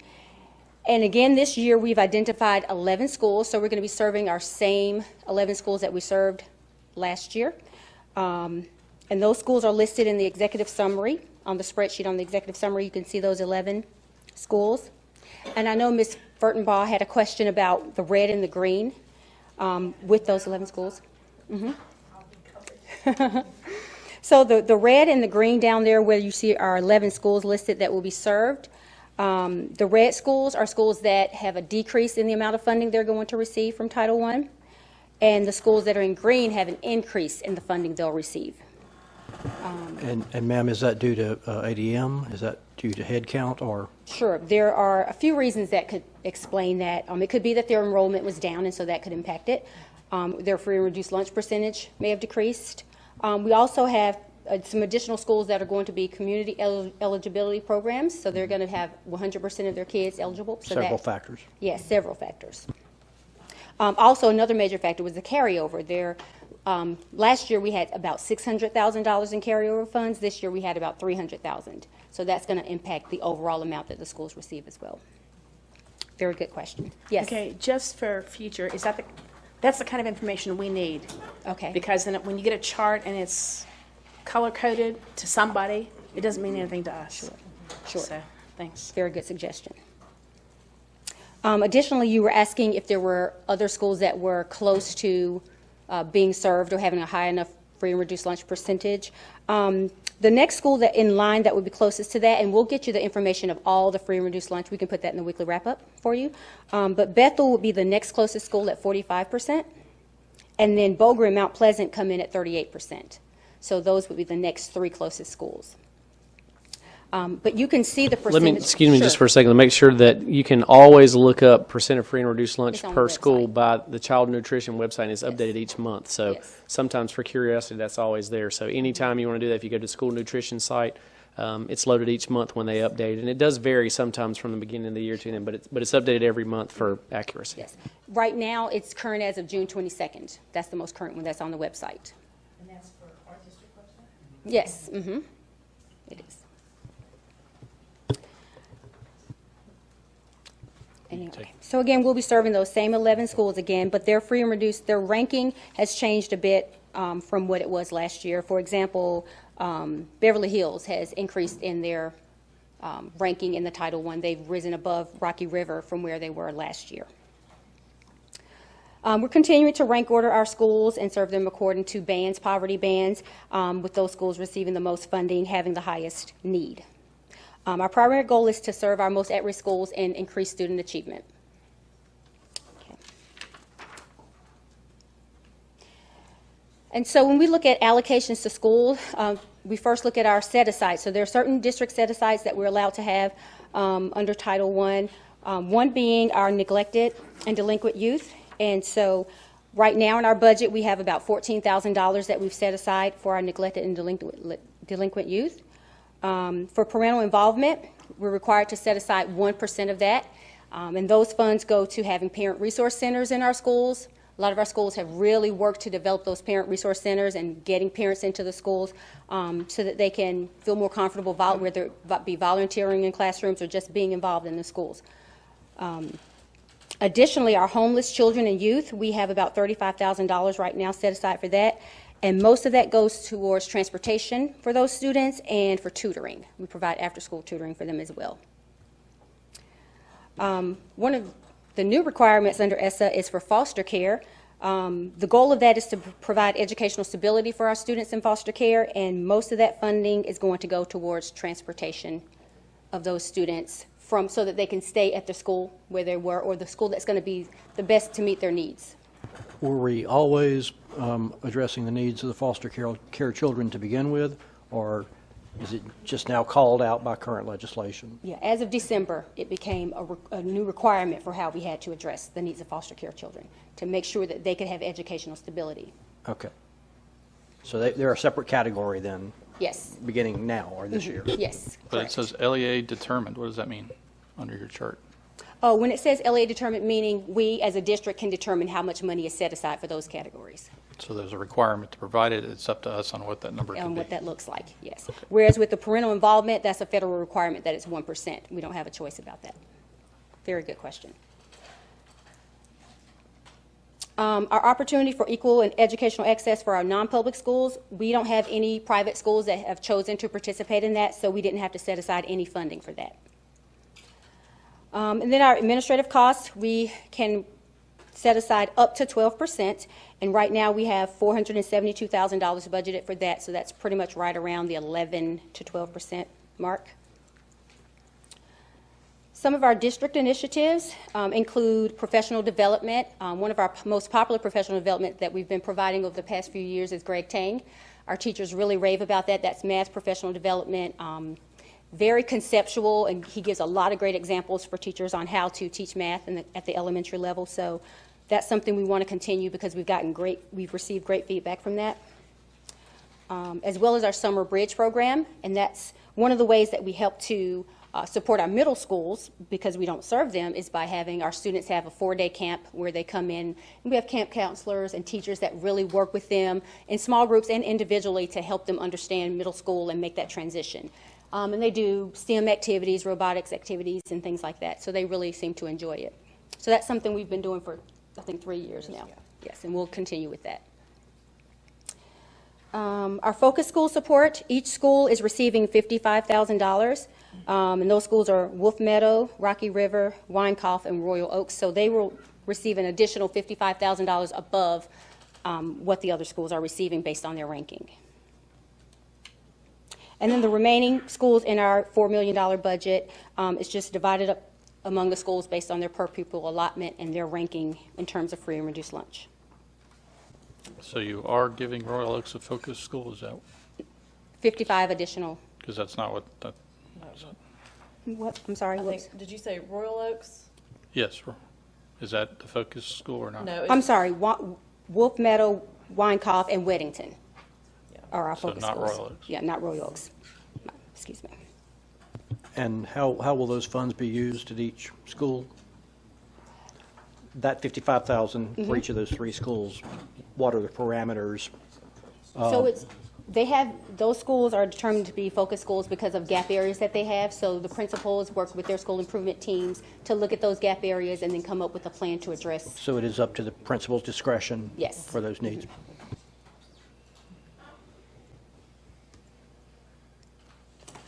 Okay. So again, we talked about some of our district initiatives with parental involvement, trying to get our parents more involved in the schools and having that two-way communication and really having them engaged. And we talked about our summer bridge.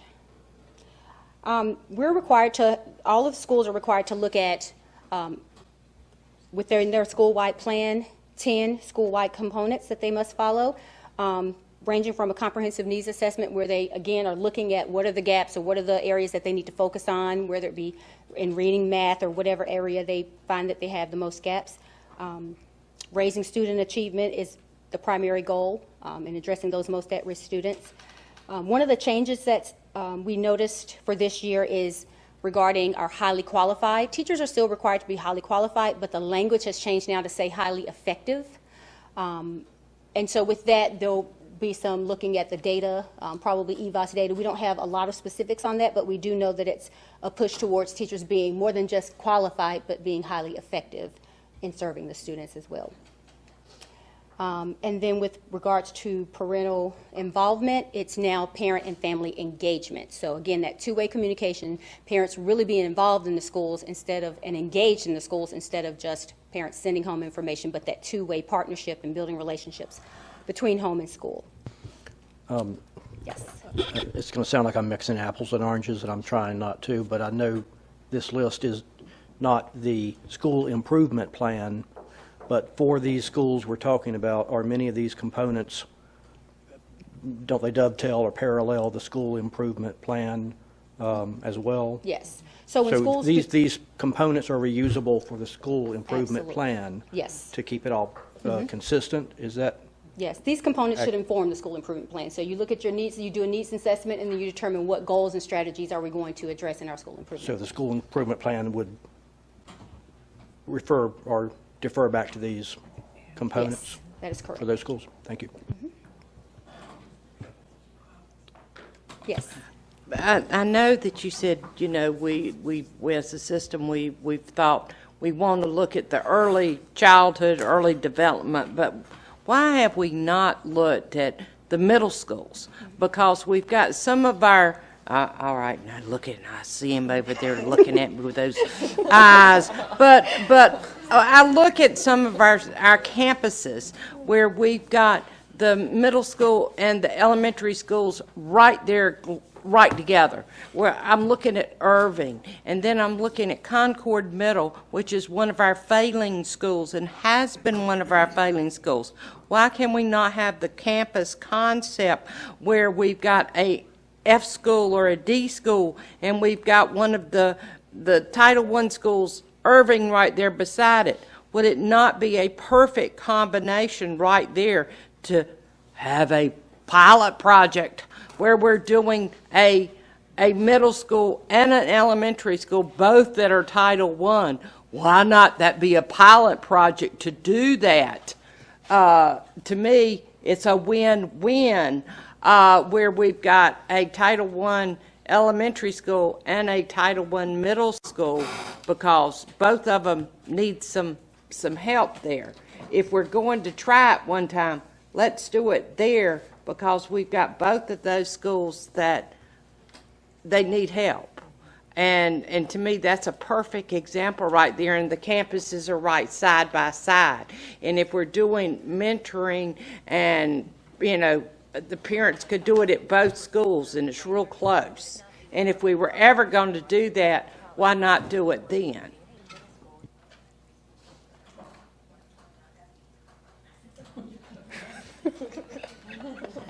So let me jump in for the answer, because it's a very fair question. So every year when we get to this point, we end up, and they did this year, with hours and hours of debate of who to include into this category, because you can include other schools, and, you know, as a general rule, some of the schools that you've listed are poor schools. And so the answer is that every year we evaluate that, and there is no easy answer to it, except the reason I think we keep landing not on going towards middle school is really twofold. The biggest reason is because there are many certification issues that come in for middle school that are not there for elementary school, in particular in CTE. So because this is money that comes from the federal government regulates and some of this about what makes somebody, as she said, highly qualified, highly effective, all those kind of issues. So if you do that, then everybody on the faculty has to fit into a certain category, which can be very difficult for, let's say, you're what you think of as a construction teacher. So somebody that may not have a degree that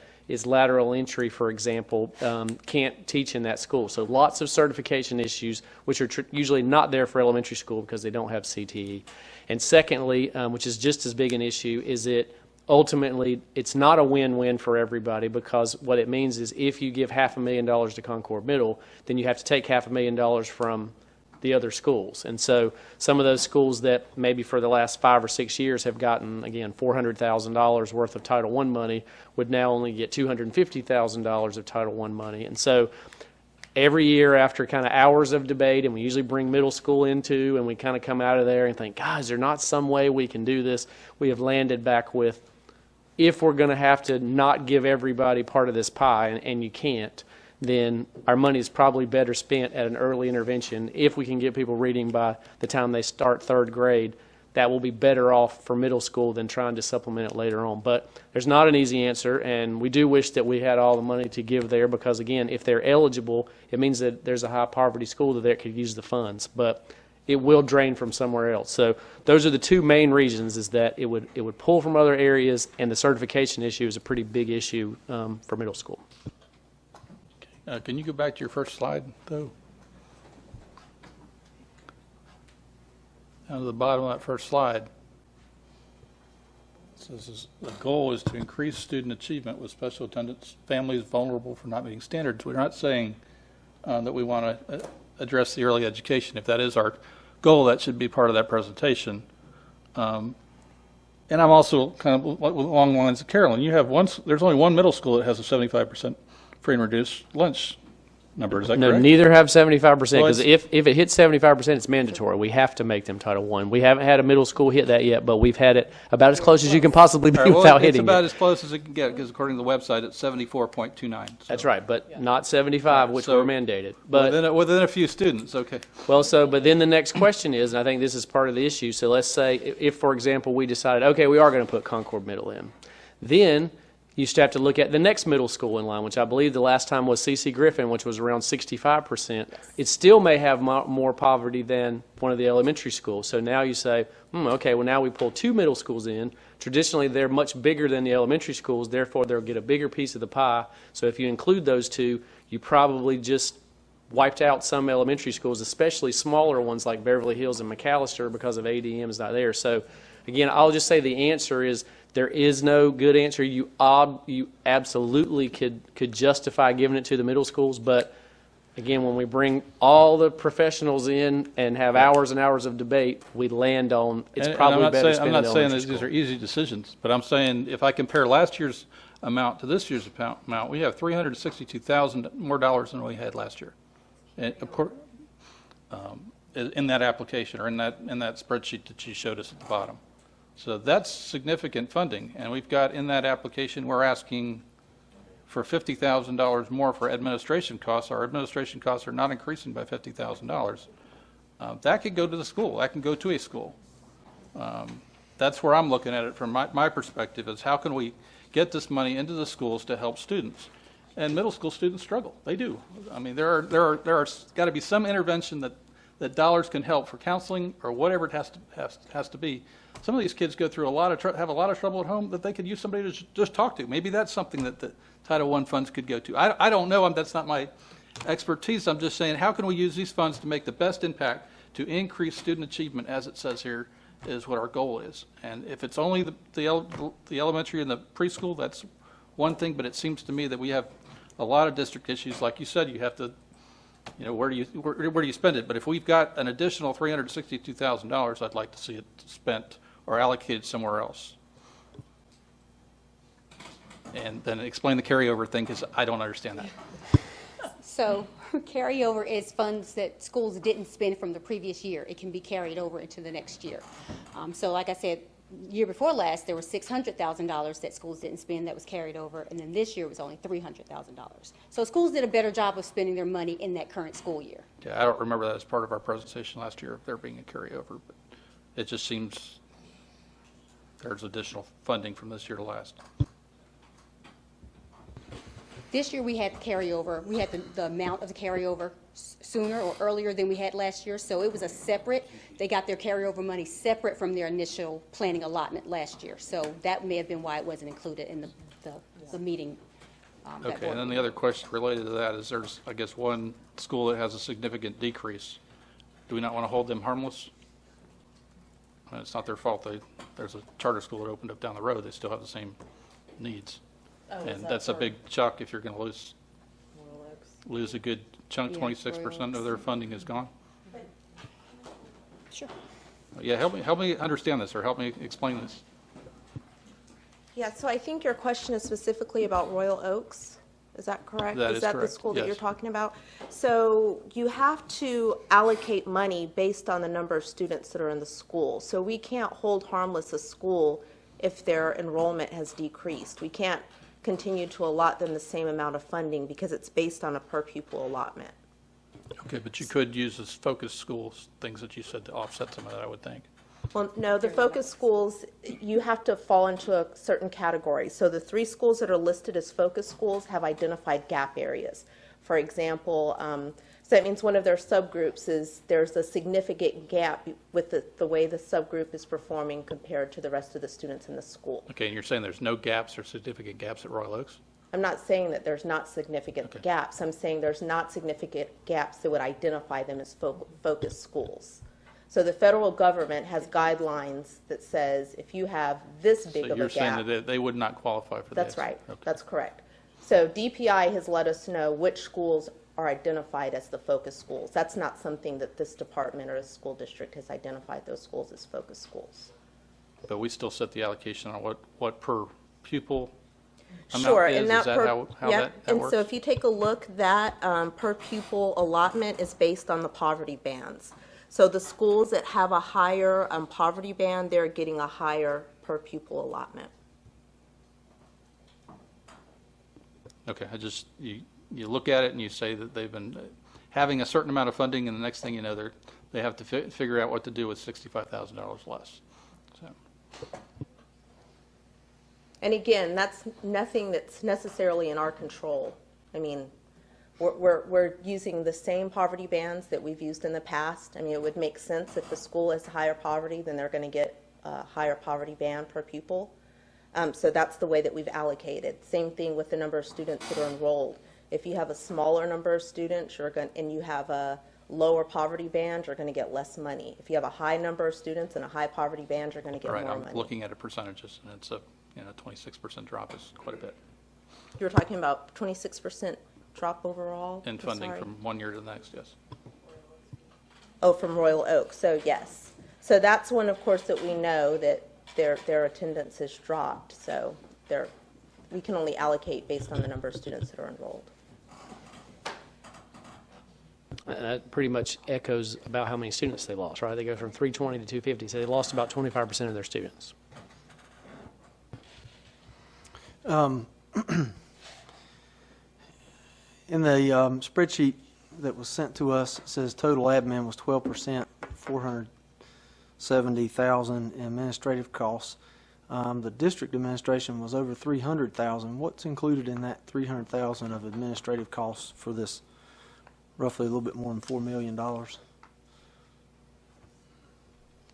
Which line item are you speaking of? Are you speaking of the total administrative cost, the 12% max set aside? The breakout of that. Two lines above that, district administration is 300,000.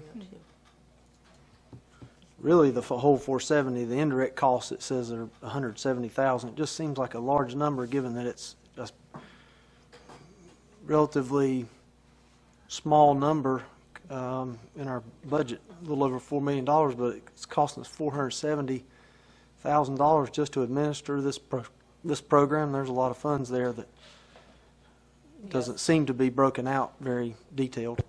So the district admin, the 300,000, that includes salaries. Oh, is this on? Okay. The 300,000, the district admin 300,000, that includes salaries to run the program, support, director, coordinator. That also includes printing and binding, workshop costs, workshop expenses, and it's broken down in another tab, just not on that one sheet. And then the indirect cost, Kelly, correct me if I'm wrong, but that is our work with finance to help them help us run the program too, and the budget.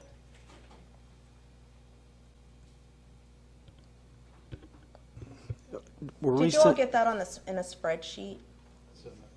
I think that was sent to them in the spreadsheet. You go down the other report. They don't have that They one don't yet. have that one We yet. just finished that one today. Oh, So, yeah. I mean, they can. Yeah. You can send it to them, and it breaks down everything, the budget builder. Okay. And that's LEA and by school. Okay, would that break down the indirect and the direct? Is that the same spreadsheet? Yes. It has everything itemized. Okay. Yeah.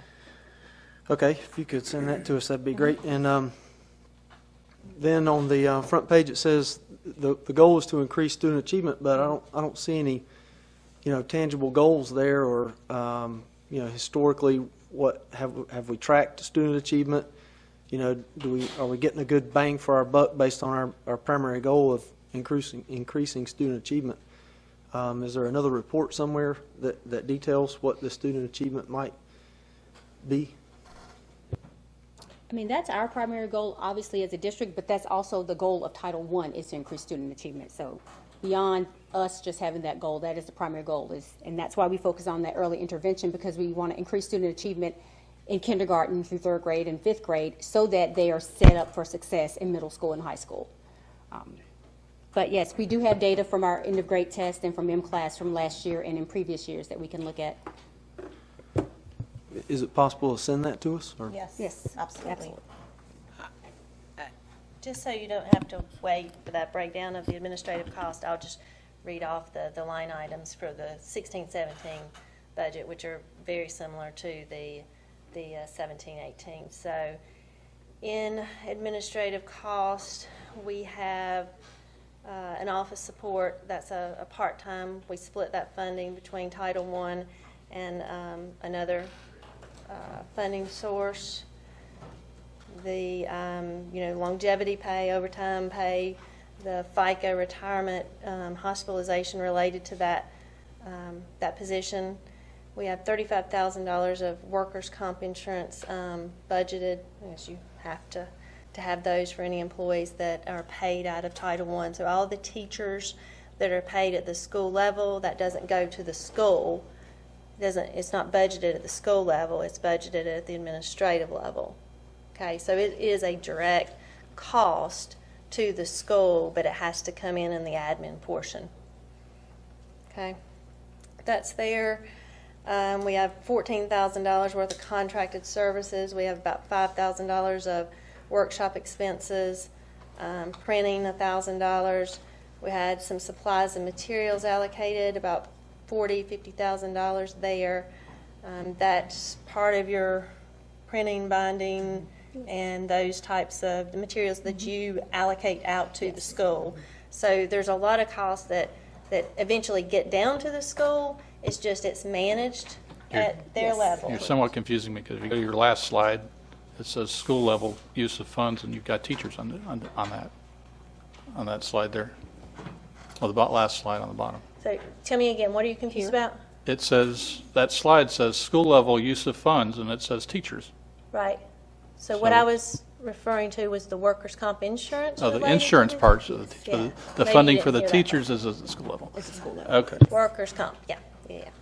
So, I pay that for everybody else at the district level, but if you're a Title I, then that's a direct expense to the program. Let's see.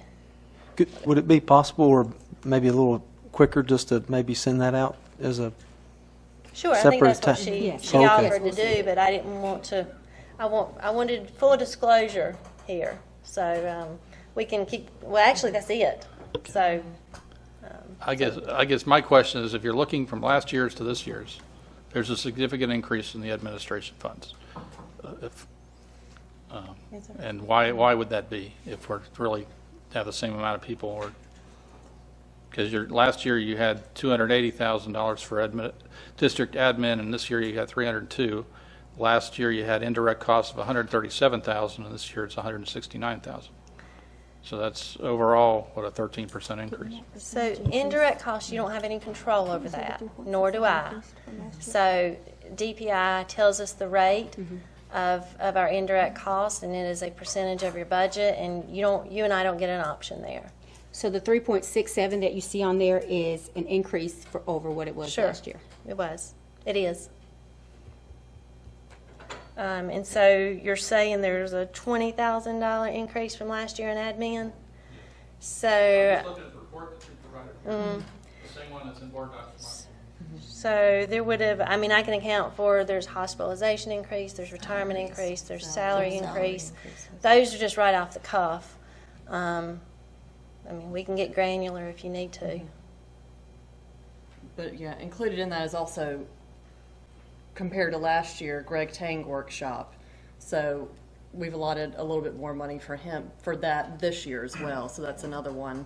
That's another one that's confusing, because last year it said professional development was $30,500, and this year, this one is $30,000. So it's about the same.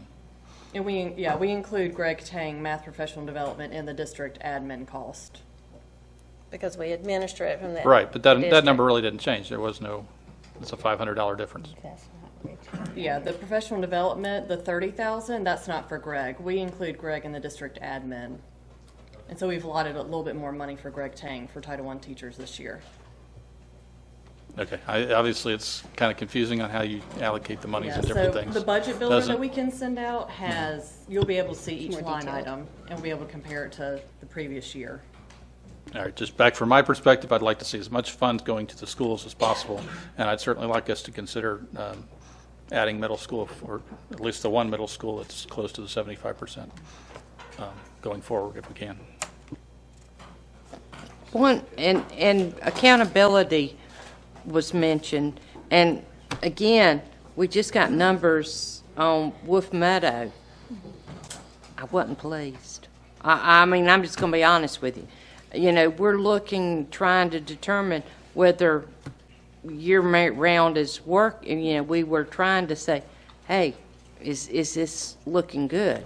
Sure. Well, what I saw, I can't say that I seen a real improvement. And here we're saying they're Title I, that's supposed to be helping. Tried to give them the year round. I can't see where I've seen a great improvement there. So I don't know what the answer is. And now I'm seeing where you're saying, okay, we're going to give you some more stuff. I mean, you know, sometimes throwing money at stuff, that doesn't help either. So I don't know, you know, if that's going to be the answer or not. You know, again, I'm leaning his way.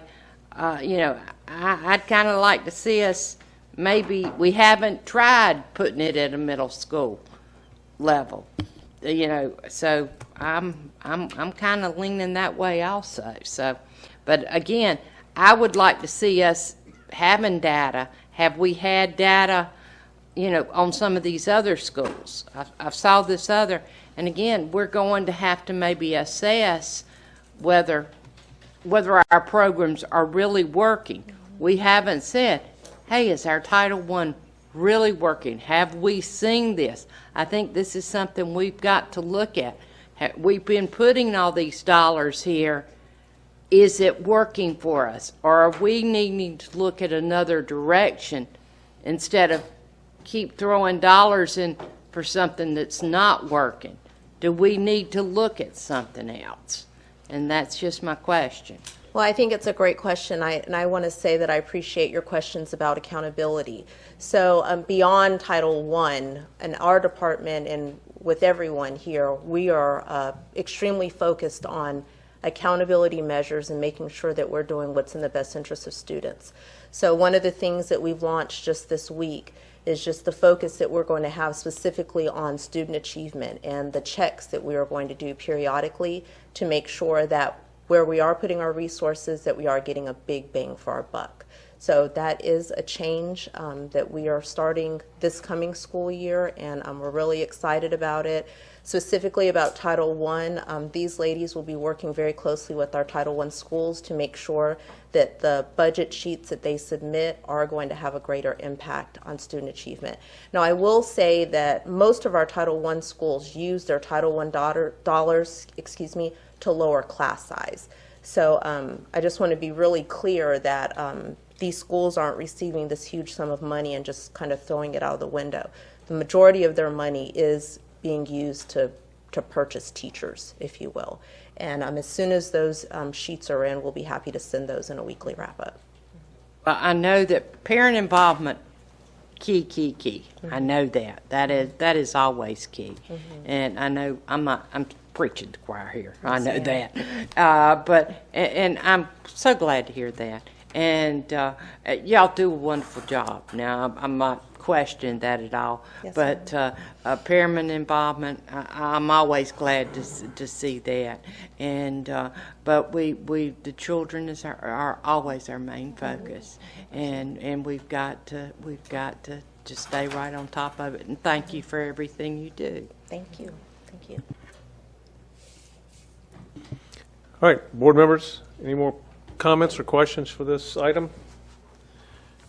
We have to make I need a motion to move one way or the other. Is there a motion to accept the plan as written?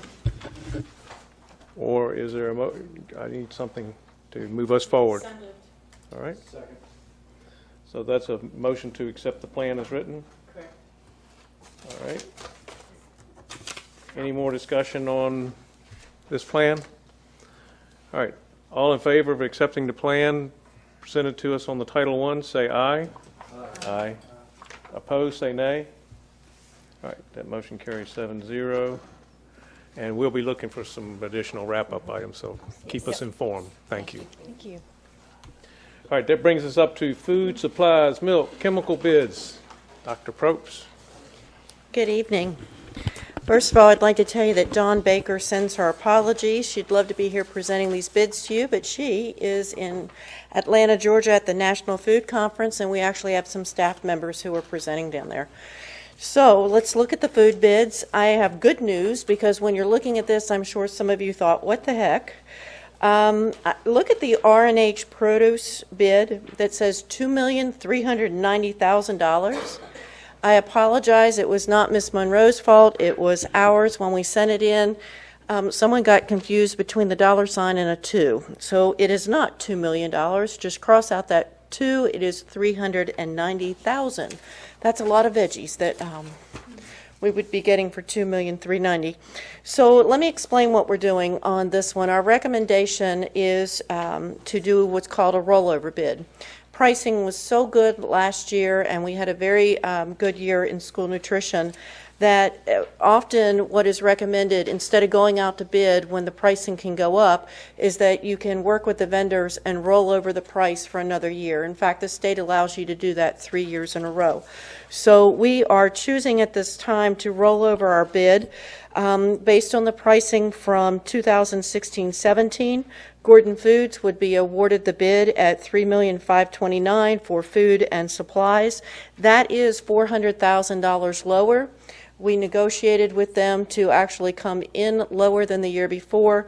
Dawn and her team have done an excellent job streamlining purchases, and I have learned a lot about making sure that food that is bought, that is in the freezer, in the refrigerators, and on the shelf actually gets cooked so that you're not carrying that over from year to year.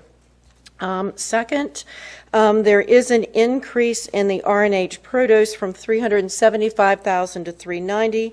I said, Dawn, what's the $15,000 increase? She said, Kelly, I really want to try something different with elementary school students with salad bar. She said, we put the salad bar out for the elementary students, and all they do is choose the croutons and the French dressing. And she said, I really want to try prepackaged salads for them to help them try to eat more of the vegetables. So again, we had a very good year last year. We are proud to say that for the first time in about 8 years, we are not raising breakfast prices or lunch prices. I attribute that to the management of S&P, the wonderful managers, as well as increased participation for lunch at the sites. So I really need you all to approve this tonight because the food bids, or the food pricing, ends on July 31st. We know Wolf Meadow is starting school in a few weeks. And on August 1st, we'd really like to be continuing with buying food. Any questions? Ms. Carpenter? All right, so the bid you're saying is going to Gordon Food then? Yes, local company. Okay, and that's what it is. So it's Gordon for the, that's for the, that's for the regular food then, not the produce? Right, the produce goes to R&H Produce. And where is R&H Produce? It's right outside Raleigh, but they come all over the state. Okay, that's what, I was curious where they were. And we're actually part of a consortium of about 25 counties that go in on that bid, and that's why we have such good pricing. And so do we get anything locally here? You ask me that question all the time. Every time, I know. And I have to tell you, I'm a big supporter of Lomax Farms and Barbie It's a great year Farms. for corn. I mean, you know. And we would love to. The problem is volume. When you have 24,000 students eating a day, it's very difficult to find enough local produce. The closest that we have on that are the initiatives that we have with the school gardens and the partnership with Carolina's healthcare system to get instruction at the school sites for the gardens. And our students actually grow the vegetables and then cook them. It's a wonderful partnership. I wish, and everybody else does too, that we could have enough local produce, but the volume's just not there. I was just curious because, like you said, there's so many that are starting these local gardens, and I just, I just wondered if we just couldn't get enough of that the farmers could do that, and then to get something to go on with that, and that's why I was curious where this Gordon's, I mean this H and R and H was. You said they're out of Raleigh? Outside Raleigh. Right, outside Raleigh. Okay then, well thank you. Any other comments on the food? Do we have a motion? No, so I'll make the motion, but I think we need to read it because the printed agenda has the wrong amount. And do we need to read food supplies, milk, and chemical bids? Because we don't see any details regarding chemicals. Okay, usually we bring the chemicals, but we're still working on that one. Okay, so this is food supplies and milk, or no? Yes, it does include milk. We get our Okay. milk from Gordon's. Okay, so make a motion that we approve the food supplies and milk bids for Gordon Food Service for food supplies for $3,529,730.41. You have to use the word rollover, or is that, because that's not their bid? I don't think don't. that matters. And for R&H Produce, for $390,020.53. Is that correct? Correct. Thank you, Ms. Furtenball. Is there a second to this Second. motion? Oh, Mr. Walter seconds it. All right, any more discussion on this? Do we get chocolate milk? Yes, and strawberry. Yes. Chocolate we and sell strawberry coffee. this year. All right. I'll vote for it now. All right, all in favor of this motion, say aye. Aye. Opposed, say nay. All right, that motion carries 7-0. So, David, you're taking me out for chocolate milk. And I would encourage you next year, just one day come in and be our guest and have lunch or breakfast at one of the schools. We'd love to have you. This year's Friday. Pizza. Well, thank you, Dr. Probst.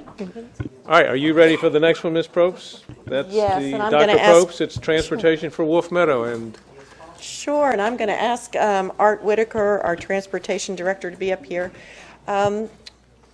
Last year, with the opening of Wolf Meadow, it was the recommendation from administration that with transportation, we follow the same protocol that we do for other magnets, and we don't provide transportation. At the time, it was discussed that this was a different concept and that the board wanted us and directed us to provide transportation. For students who didn't want to attend the year-round calendar, at that time, there were 3 sites. There was Rocky River, Urban, and Weddington. This year, going into the 17-18, we've had to cap the Weddington site, and we are adding a 4th site, which is Carl A. Furr, as an opt-out. In looking at the budget at the end of the year, it cost us close to $90,000 in using buses, not to mention also the cost of bus drivers as well as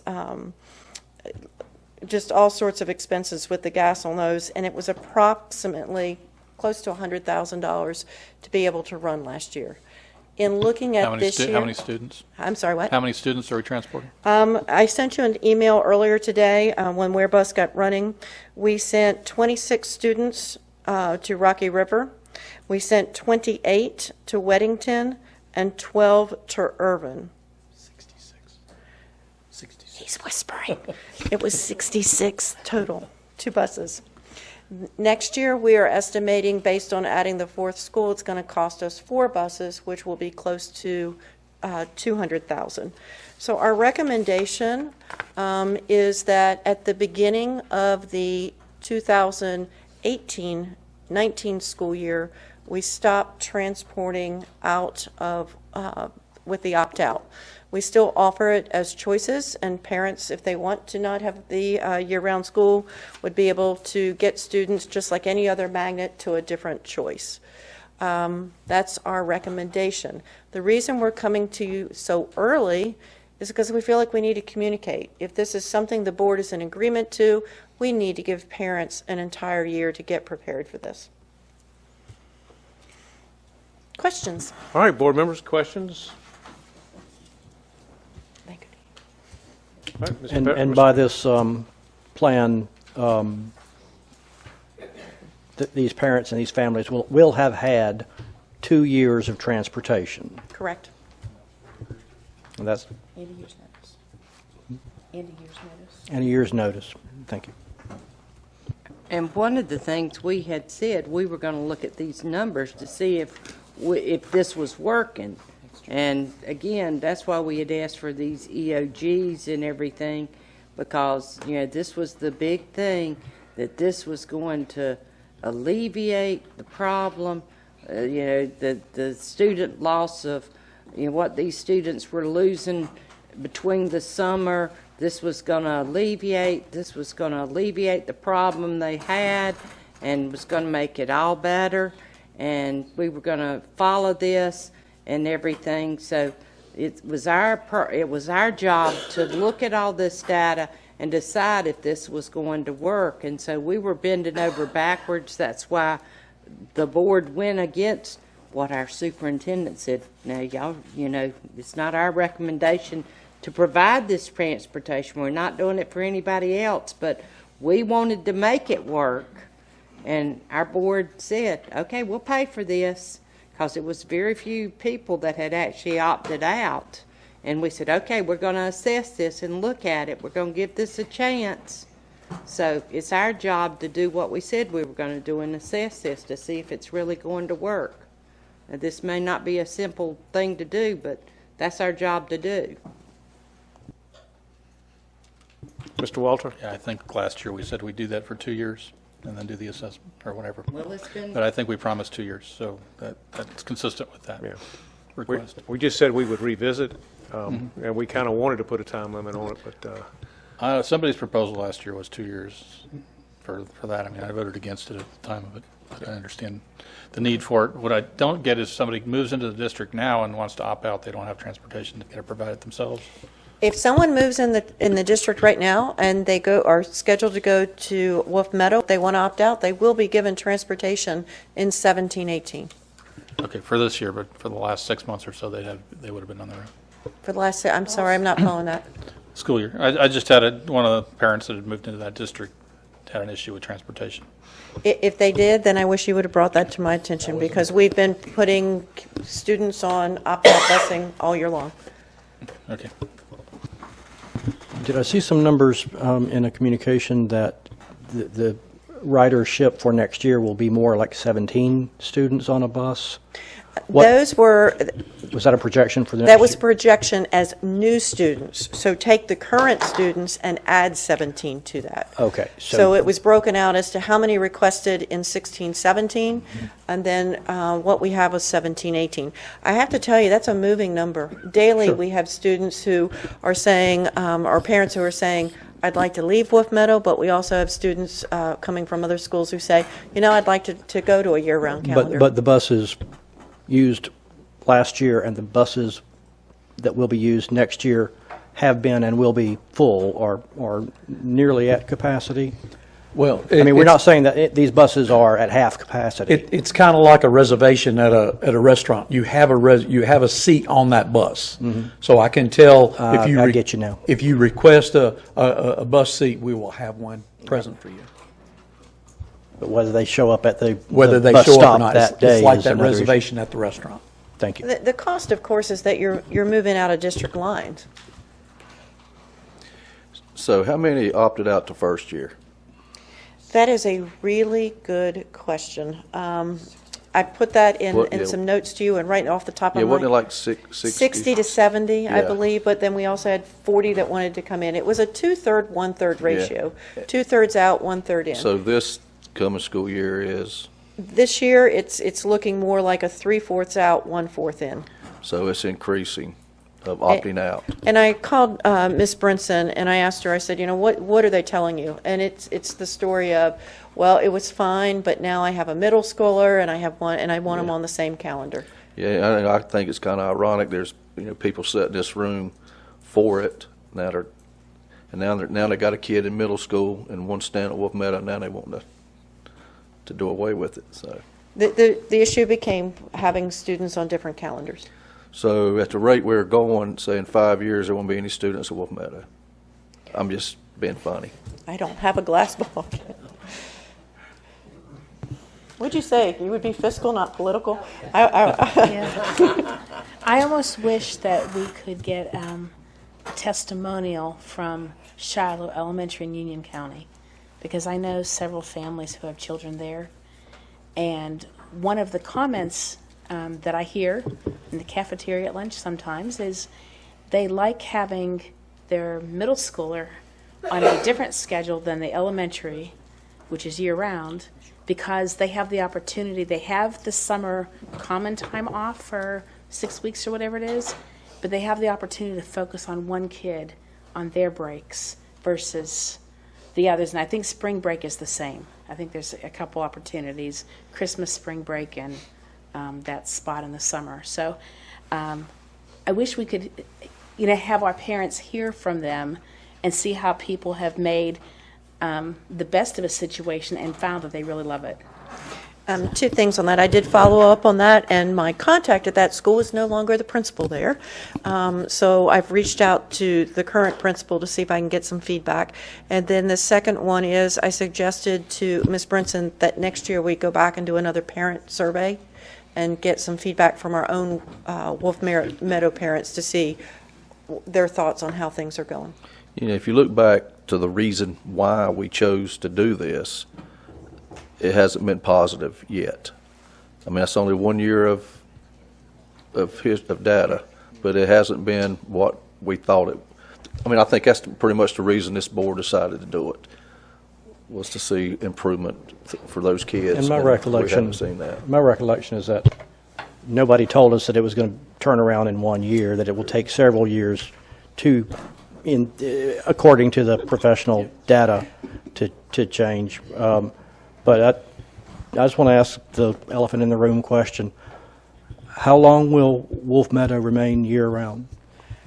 I don't ask you to answer that now, but I'm just putting it out into the open. Don't try to answer it. I'm not going to answer it, but I want to tell you that most reform initiatives and moving in this as a reform initiative take between 3 to 5 years to have substantiated data that move in the direction. We are here tonight not to ask about the closing of Meadow. We're here to talk about the buses and the cost of the buses and the recommendation to follow the same protocol that we follow with other magnets. Yeah, we understand that, but I think this board, I'm just speaking from what I remember, we would have never went to year-round schooling unless we provided an opt-out for those parents. So if we're going to take that away, then it's a whole different ballgame.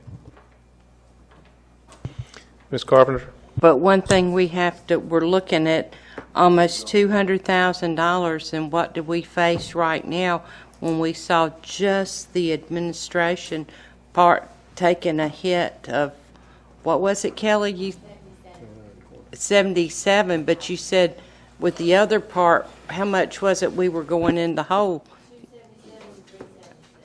277 and 377. So here, $300,000, and here I've got $200,000 that I'm going to have to find that money for. So I can't keep digging a hole. Isn't that right? That's right. I know my accounting, so I can't keep digging a hole like that. I don't have the money. So you're going to make a motion? What do you mean I'm not going to make a motion? I don't have the money. Yeah, if you need the money, are you going to make a motion on this? I don't have any money. Oh, are you going to make a motion? I don't have no money. Mr. Chairman, I'd like to make the motion to accept the recommendation. Okay, is there a second to Mr. Harrison's motion to accept the recommendation? I have to second. I don't have any money. I'm sorry, the recommendation is for 1 more year with communication adequate, extremely adequate, and I'm sorry, extremely good, not just thorough communication to the parents for the next year. All right, and Carolyn seconded it. All right, any more comments? I'm Yes, sorry, I sir. wasn't paying attention. Carolyn, what was your motion? We don't have no money. Mr. Harrison moved that. They recommended, I mean, we're keeping it this year. You can't stop. Just like it is. Because they're saying it's going to be over $200,000 next year. Unless you got someplace to come up with. Or you want to keep it this year and then reassess it. You got an idea? I will not support not providing transportation, but I don't think we need to continue this program given the data that we've received and for a number of reasons. So I don't know what we do as far as this. I think this recommendation is coming before it's out of order. I think we need to make a decision on whether to continue this program, and then we'll decide if we need to provide transportation. I think things are out of order a little bit. But is it too late to do that? Well, we have to I mean, We've school got a starting motion in- right now that we have to honor first. I withdraw my second. This is a Then separate. I'll add a second. These are two separate, and we have to, I think we have to give the school a chance. It I is a think successful concept in many locations. So No, you it's don't, not. you don't throw the That's baby inaccurate. out in a year. Oh, it's been longer than a year, and I think the data has improved. Oh, it's been longer than a year. Are you withdrawing your second? I'll withdraw my second. All right, I'll is there a s- I'll- second I to the will- I'll motion that second. Mr. Huh? I'll second. Okay, so Mr. Walter is now seconding the motion. All right, we've had enough discussion on this. It's time to vote. All right, all in favor of the motion to provide the additional buses for the next school year to Wolf Meadow, and then stop the, at least stop the transportation opt-out in the 18-19 year, say aye. Aye. All opposed, say nay. All right, so that motion carries 4-3. Mr. Chairman, I'd like to make a motion that we put on the agenda in the next couple of months, maybe August or September, to make a decision on whether to continue the program at Wolf Meadow as a year-long program. I guess that's it. Say, do the assessment. I'll second that, because we said we were going to do that, to assess it, take the data and look and see. I mean, I think we should. All right. And Ms. Carpenter has seconded that motion. Any more discussion on this motion? All right, let's vote.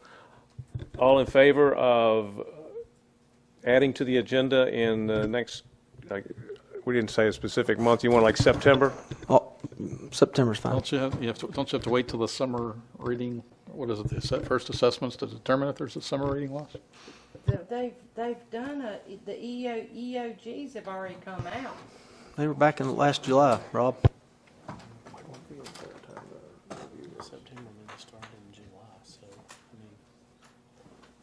I'm asking Dr. Lauder for an opinion so that we can give them an opportunity. I mean, I would say what I think was we presented at the time and what some people have said here is that a district as large as us, most districts as large as us have a year-round school alternative in at least one of their elementary schools. So I would say that on one level, that's another option. And remember, we do have parents that are choosing to come from the other side of the county because they want a year-round option. So it's another choice that we say we're providing for people. So think of it that way. And the second thing was from the beginning, I think we always said that 1 year of data was not how you want to evaluate a school. So it would not be that I don't think any of our recommendations, and I have not spoken to Ms. Brinson about this specifically, but that you would change a school, have 1 year of data, and then ultimately say, well, we're going to judge everything based on that year data. So our recommendation was that you would wait for at least 2 years of data before you would do that. And again, I think Dr. Probst talked about reform efforts that usually take 3 to 5 years. So I mean, it is something that people are getting used to, students, teachers, and everyone else. So our recommendation would be that you would not make a decision like that based on 1 school year of data. But ultimately the board can make that decision. So just based on this motion, do you have a date that you prefer us to table this or add this to the agenda so that y'all have time to prepare for it? Well, I'm not sure that we're going to have any new data at either one of those points. That's going to. I mean, if you're saying, are you going to have data for you to make a decision to decide to get rid of the year-round calendar and?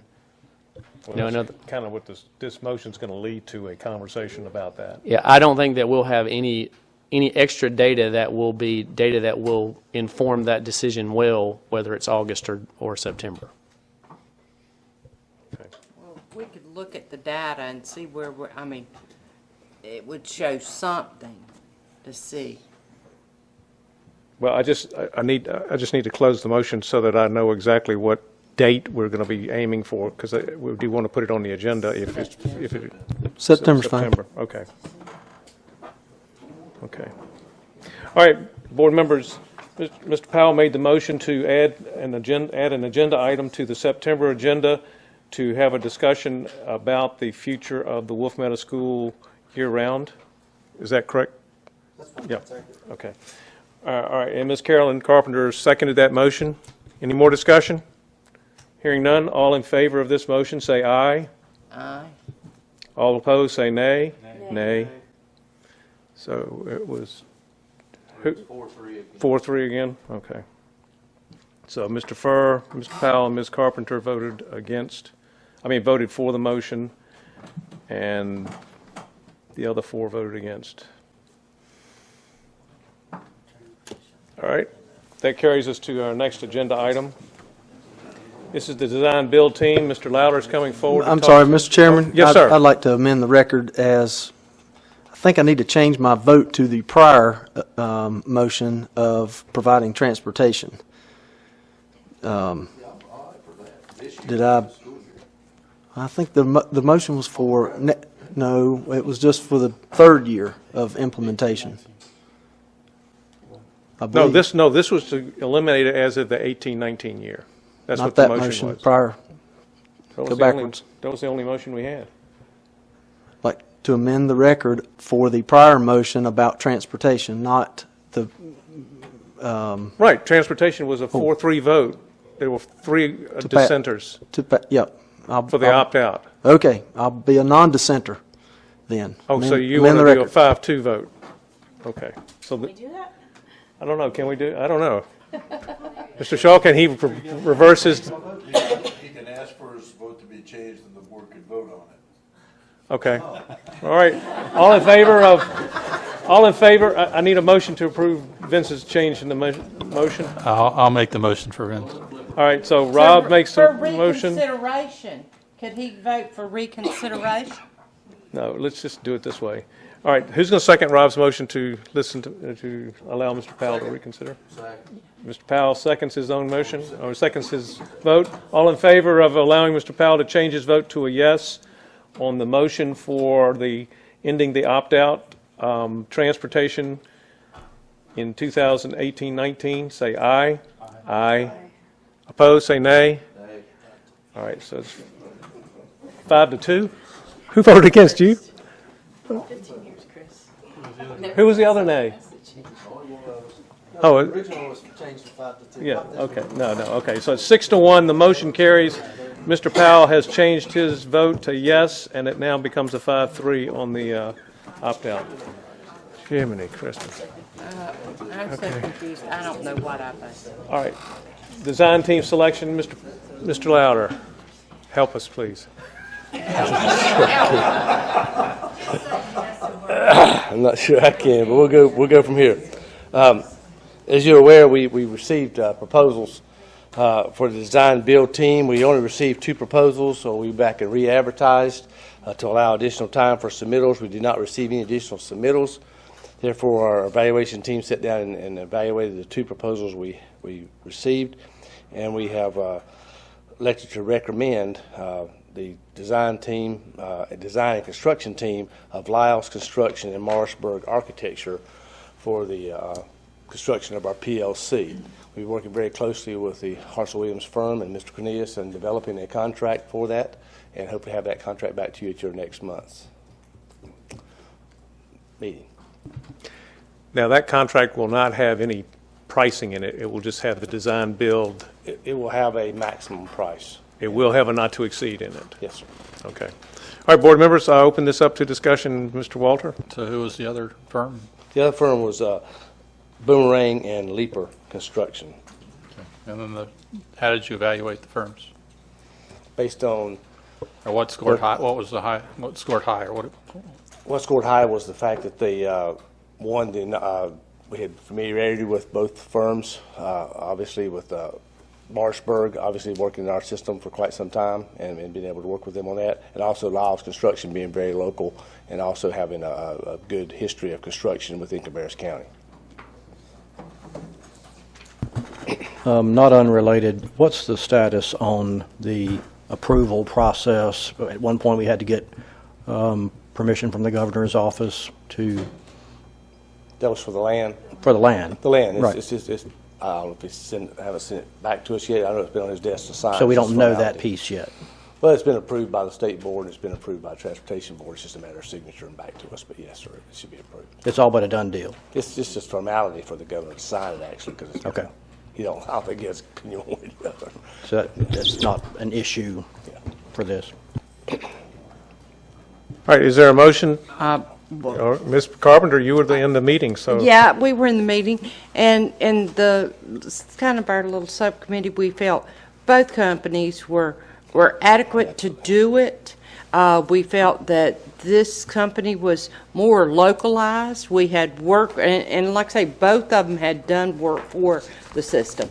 But this was more of a local group, our local people, and we were familiar with them, and they had always done good quality work for us.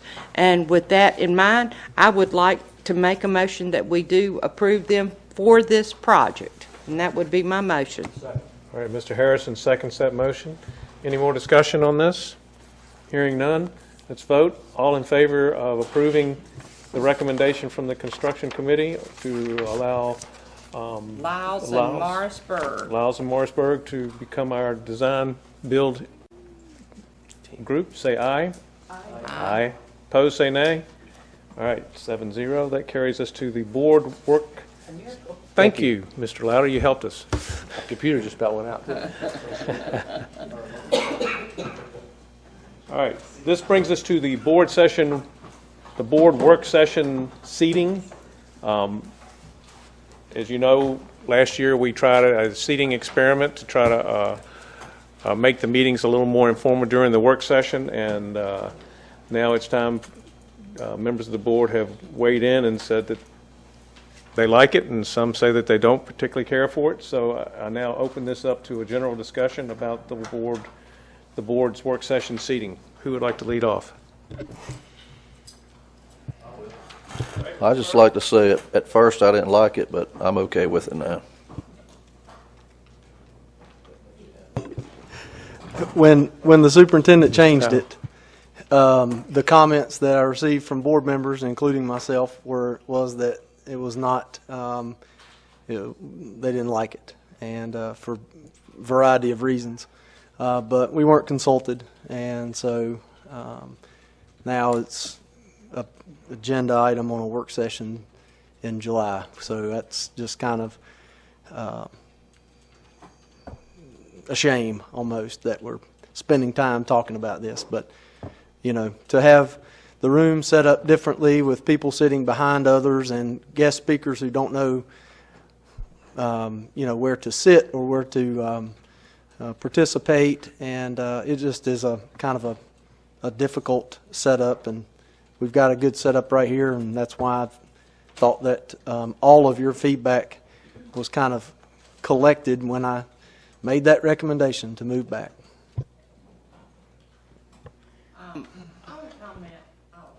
Only comment that I would have is, I don't know. I don't like people behind me, no offense. But I don't. I like to be able to look out at somebody, and it is not good. The only thing, but we've only had one now, but it is not good if you have to do any kind of public, if we ever have to have a public type forum type thing, like when we did the robotics thing, it's not good for that type of thing. Or if we have to have any kind of public hearing, if we by any chance have to do a public hearing, that kind of setup. And there has been times when we have to do a public hearing at one of our things, and that's not a type of setup thing. And it should be our decision how set up we want to do. It's the board's decision. And that's the only comment I'm going to make. Well, Mr. Chair, I think you all know that I like the more collaborative environment. I think we could tune it a little bit because we've been offset to the screen, slide it over. I'm not sure how, but just rethinking a little bit. I like to say we're not the Supreme Court sitting here. We don't need to be seated up high and looking down and that whole kind of scenario. So I'd like to keep the work sessions as they are. Like I said, maybe with a little bit of tweaking on how we're sitting against viewing presentations. But I agree with Carolyn. If it's a public hearing night, we need to move back up here. And that only happens on a rare occasion. Huh? But very soon, we're going to be dealing with the redistricting, large crowds. But most likely, we're going to have special nights for that. They're not going to be regular work session nights because of the volume of those redistricting. They'll probably come to a lot of the meetings, I would think. You know, I thought we discussed at one time of looking at them individually, the meetings, and looking at the agenda, and based on the agenda, decide where we sit. I think that'd be an easy way. That's very possible to look at the agenda. It gives you a couple of weeks to assess what's coming up on the agenda items and make the proper arrangements so that we can be flexible for that. Mr. Powell, did you have another comment? Mr. Chairman, based on what we've heard here, just make a motion to make all the seating arrangements as they are now, unless there's a meeting that we need to reconfigure the boardroom. All right, so your motion is to stay as we are right now in both the work session and in the business meetings. Okay. All right, Mr. Powell makes the motion for us to stay as we are in both work session and business meetings unless the meeting dictates something different. Is there a second to his just motion? for clarification, you mean as we are now is business meetings up here, straight work sessions down there? No, he's saying sit up here for everything. Yeah, he's saying as we are right now. Okay. Sitting up here, yeah. Is there a second to Mr. Powell's motion? I'll second that. All right, Ms. Carpenter seconds it, and this is to return to the seating up here for both. Okay? All in favor of Mr. Powell's motion to return to our seating? Can we get the superintendent's opinion? Yes. Yeah, I think as we made the recommendation to start with is that the idea of a work session is that we're working together collaboratively, and I certainly suggested, I think sometimes this group points to other groups, like the county, for example. The county has a very different setup for their work session versus a business session. They sit around a table, and then they're kind of in the Supreme Court version when they're there. I think, I think we're supposed to, I think it emphasizes that we're on the same team. In other words, everybody in this room is an agent of the board. They're either a board member or an agent of the board. And so when we're trying to raise student achievement or when we're trying to figure out a transportation problem, we are working on this together. And sometimes it can feel like we're not together if you're standing in front of the Supreme Court. And so in my mind, when I first suggested that and mentioned it to the board chair, was that there's something different about sitting beside somebody when we're talking about an issue, and certainly just symbolically and visually to say, hey, let's work this out around the table, versus in this setting we're saying, now we want you guys to pass it. So we want the Supreme Court to weigh in and decide what the Supreme Court thinks. But prior to that, it's, hey, let's talk about this together and maybe lean over and say, well, this is why that would be important, or this is why the bid might work that way. And so, again, I think it's the best way to collaborate. I think it again, sends a message in that, again, there's something different about talking to my neighbor and visually saying like, hey, we're working on this together, but then ultimately we defer to you guys to make a decision. So it's certainly my strong recommendation that we try to separate the two. We've already, at least once, maybe twice, had a big meeting or an anticipation of a big meeting where we said, hey, we're not going to fit in the room, let's go back to this format. So I think we've already done that, and when we anticipate that, we certainly will. But again, I certainly like and support the idea of a different setting to say there's two different purposes in those meetings, and I think the setup of the meeting can foster that. All right. Any more discussion on this motion? All right. The motion is that we return back to our normal seating for both the work session and business meeting seating. So all in favor of that motion, say aye. All right. All against, all not in favor, say nay. Nay. Nay. All right. So that motion does not carry. It's a 2-to-5 vote. So is there a counter motion to maintain the work session seating? You don't need that if that's your question. Okay, all right. All right, well, then that moves us on to our next agenda item, and that is item approval of the third amendment to Dr. Louder's superintendent's contract. And board members, as we briefly discussed in the closed session, to just to look at an extension and reorder the contract. We've now got the contract out in front of us so that we can affirm it. Have all of you had a chance to read the contract, and do you have any comments to make? Mr. Walter? You have a whereas that talks about the First Amendment. You have a title that says the Third Amendment.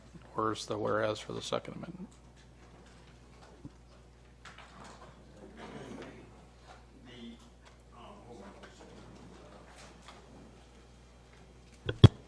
Oops. Sorry.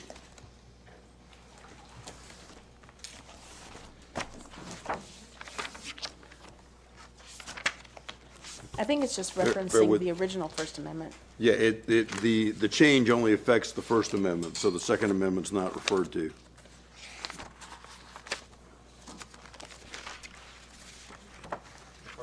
For clarity, though, should you at least reference if there is a Second Amendment? You don't need to.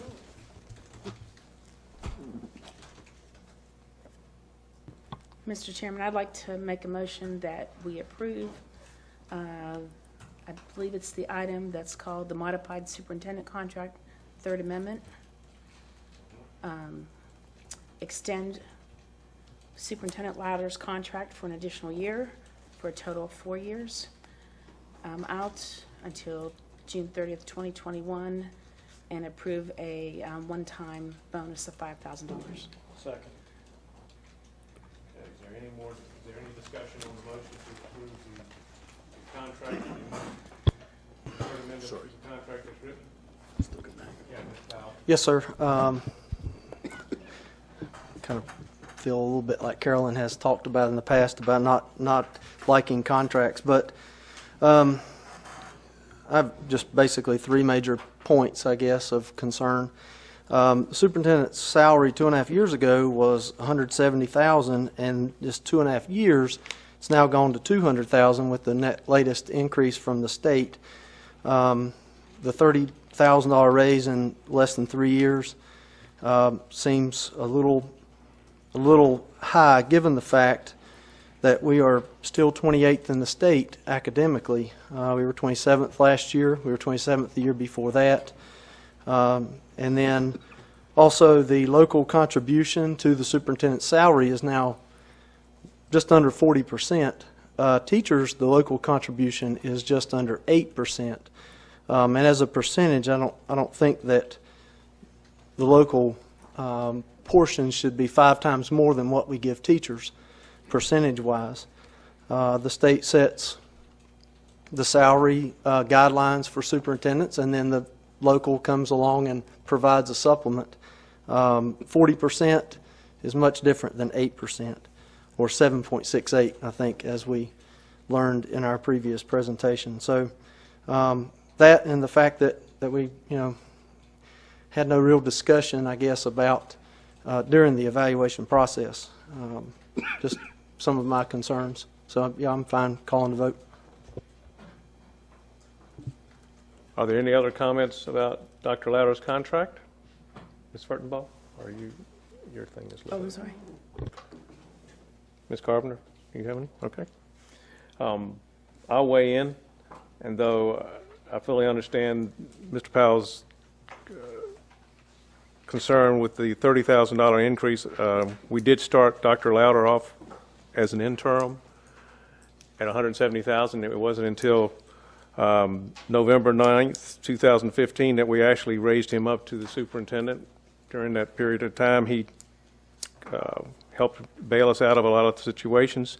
Since that period of time, Dr. Louder has made sure that our teachers have gotten raises every year from the local side and created a plan to deal with that. He's also worked with our county commission and our and our current county manager to make sure that we have the schools in the pipeline to be built, and that's been a very important aspect of our growth. And though we haven't gotten everything we've ever asked for, we do have a very open line of communication between our county and us, and in a relationship that we haven't had in a long time over these last 3 to 4 years, and have helped us to address the growth.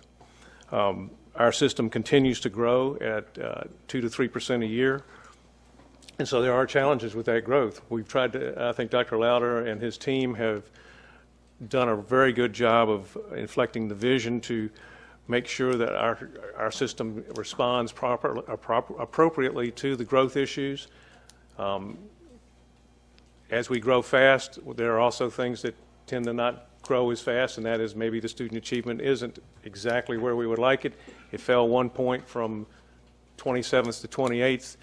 I don't know if you look at the standard deviation, if that's even one standard deviation worth of a move, but I'm not as concerned about that as I am the fact that we've now given our parents and our students more options than we've ever had before to make sure that we're teaching to the child and to where their interests are. I feel like this is a very fair contract. It's not folding in $5,000, it's only a bonus, and therefore I think in that way we're not subject to the geometric progressions that would happen if we were to do a fold in, and I think it is reasonable to expect this would be about a 2.5% bonus over what he normally is, over what his salary is, which is right now closing in on 200, but it won't hit 200 until after the beginning of the year. So I feel like it's very justified to extend his contract by a year and to add this $5,000. That's my personal opinion. Yes, ma'am. Well, one thing, as Vince mentioned, y'all all know I don't like contracts, and unfortunately, the school system, they love giving contracts, and I've never been a big fan of them. But one thing I will say, that 6 of us did, I don't know if Vince ever turned one in, but I know 6 of us did do an evaluation. And that evaluation, did you turn one in? That's a closed session discussion topic, but I'll be glad to talk about it. Absolutely, well, 100%. I have no problem talking about it. Oh, I didn't know. Can we not talk about it? Oh, we can't? I have absolutely no problem. I don't know that you want to do that. I don't think that's probably appropriate or legal. It would not be appropriate to talk about the substance of the evaluation. The issue of whether somebody turned in an evaluation would not be confidential. Oh, okay. But ratings or anything like that, we can't. Well, the fact that we had another board member who turned in ratings that were 5 out of 4 shows me that the level of importance given to the evaluation process was just non-existent. I was just going to say that with the ratings, they were, that they were good ratings. And I didn't know if we could do Mr. Chair, the substance of the evaluations or the ratings should not be discussed in public. Oh, okay. Unless it's a board release with the superintendent's permission. Oh, okay. But we did have that. And, but like I say, I am not a big fan of that, but like I say, we have had a lot of challenges when our last superintendent and Dr. Lauder did step up to the plate. But again, I'm not a big fan of contracts. But again, it's not a reoccurring cost, and so it's not something that we would have to. This is a one-shot deal. Mr. Chairman, I believe Dr. Lauder and his team have proven themselves time and time and time again. Thank you, Mr. Harrison. Any more comments? All right. Is there a motion? Just to be clear, would Carolyn need to vote for the motion to approve just the $5,000 bonus or the contract extension together? It seems like you don't like the contract, but you're fine giving a $5,000 bonus? The motion is written for the entire contract as you have here. So, board members, we're going to vote on the motion as described by Ms. Furtenball, which includes the additional elements of the contract, which is the 1-year extension and the $5,000 bonus. So let's vote. All in favor of this motion, say aye. Aye. Opposed, say nay. How many said nay? Mr. Two? All right, Mr. Powell and Ms. Carpenter dissent? Okay, so it passes 5-2. All right. Board members, there's a need for a motion to go into closed session. Pursuant to the General Statute 143.318.11A3 to consult with an attorney employed, retained by the public body, etc. Also, General Statute 143.318.11A6 to consider the qualifications, competence, performance, character, fitness, conditions of appointment, or conditions. I don't want to read all this. It's all written. I need to read it all? As presented on the agenda. Is there a motion to move us into closed session? Ms. Furtenball makes the motion. Ms. Carpenter seconds it. All in favor of going into closed session, say aye. Aye. Opposed, say nay. We are now in closed session.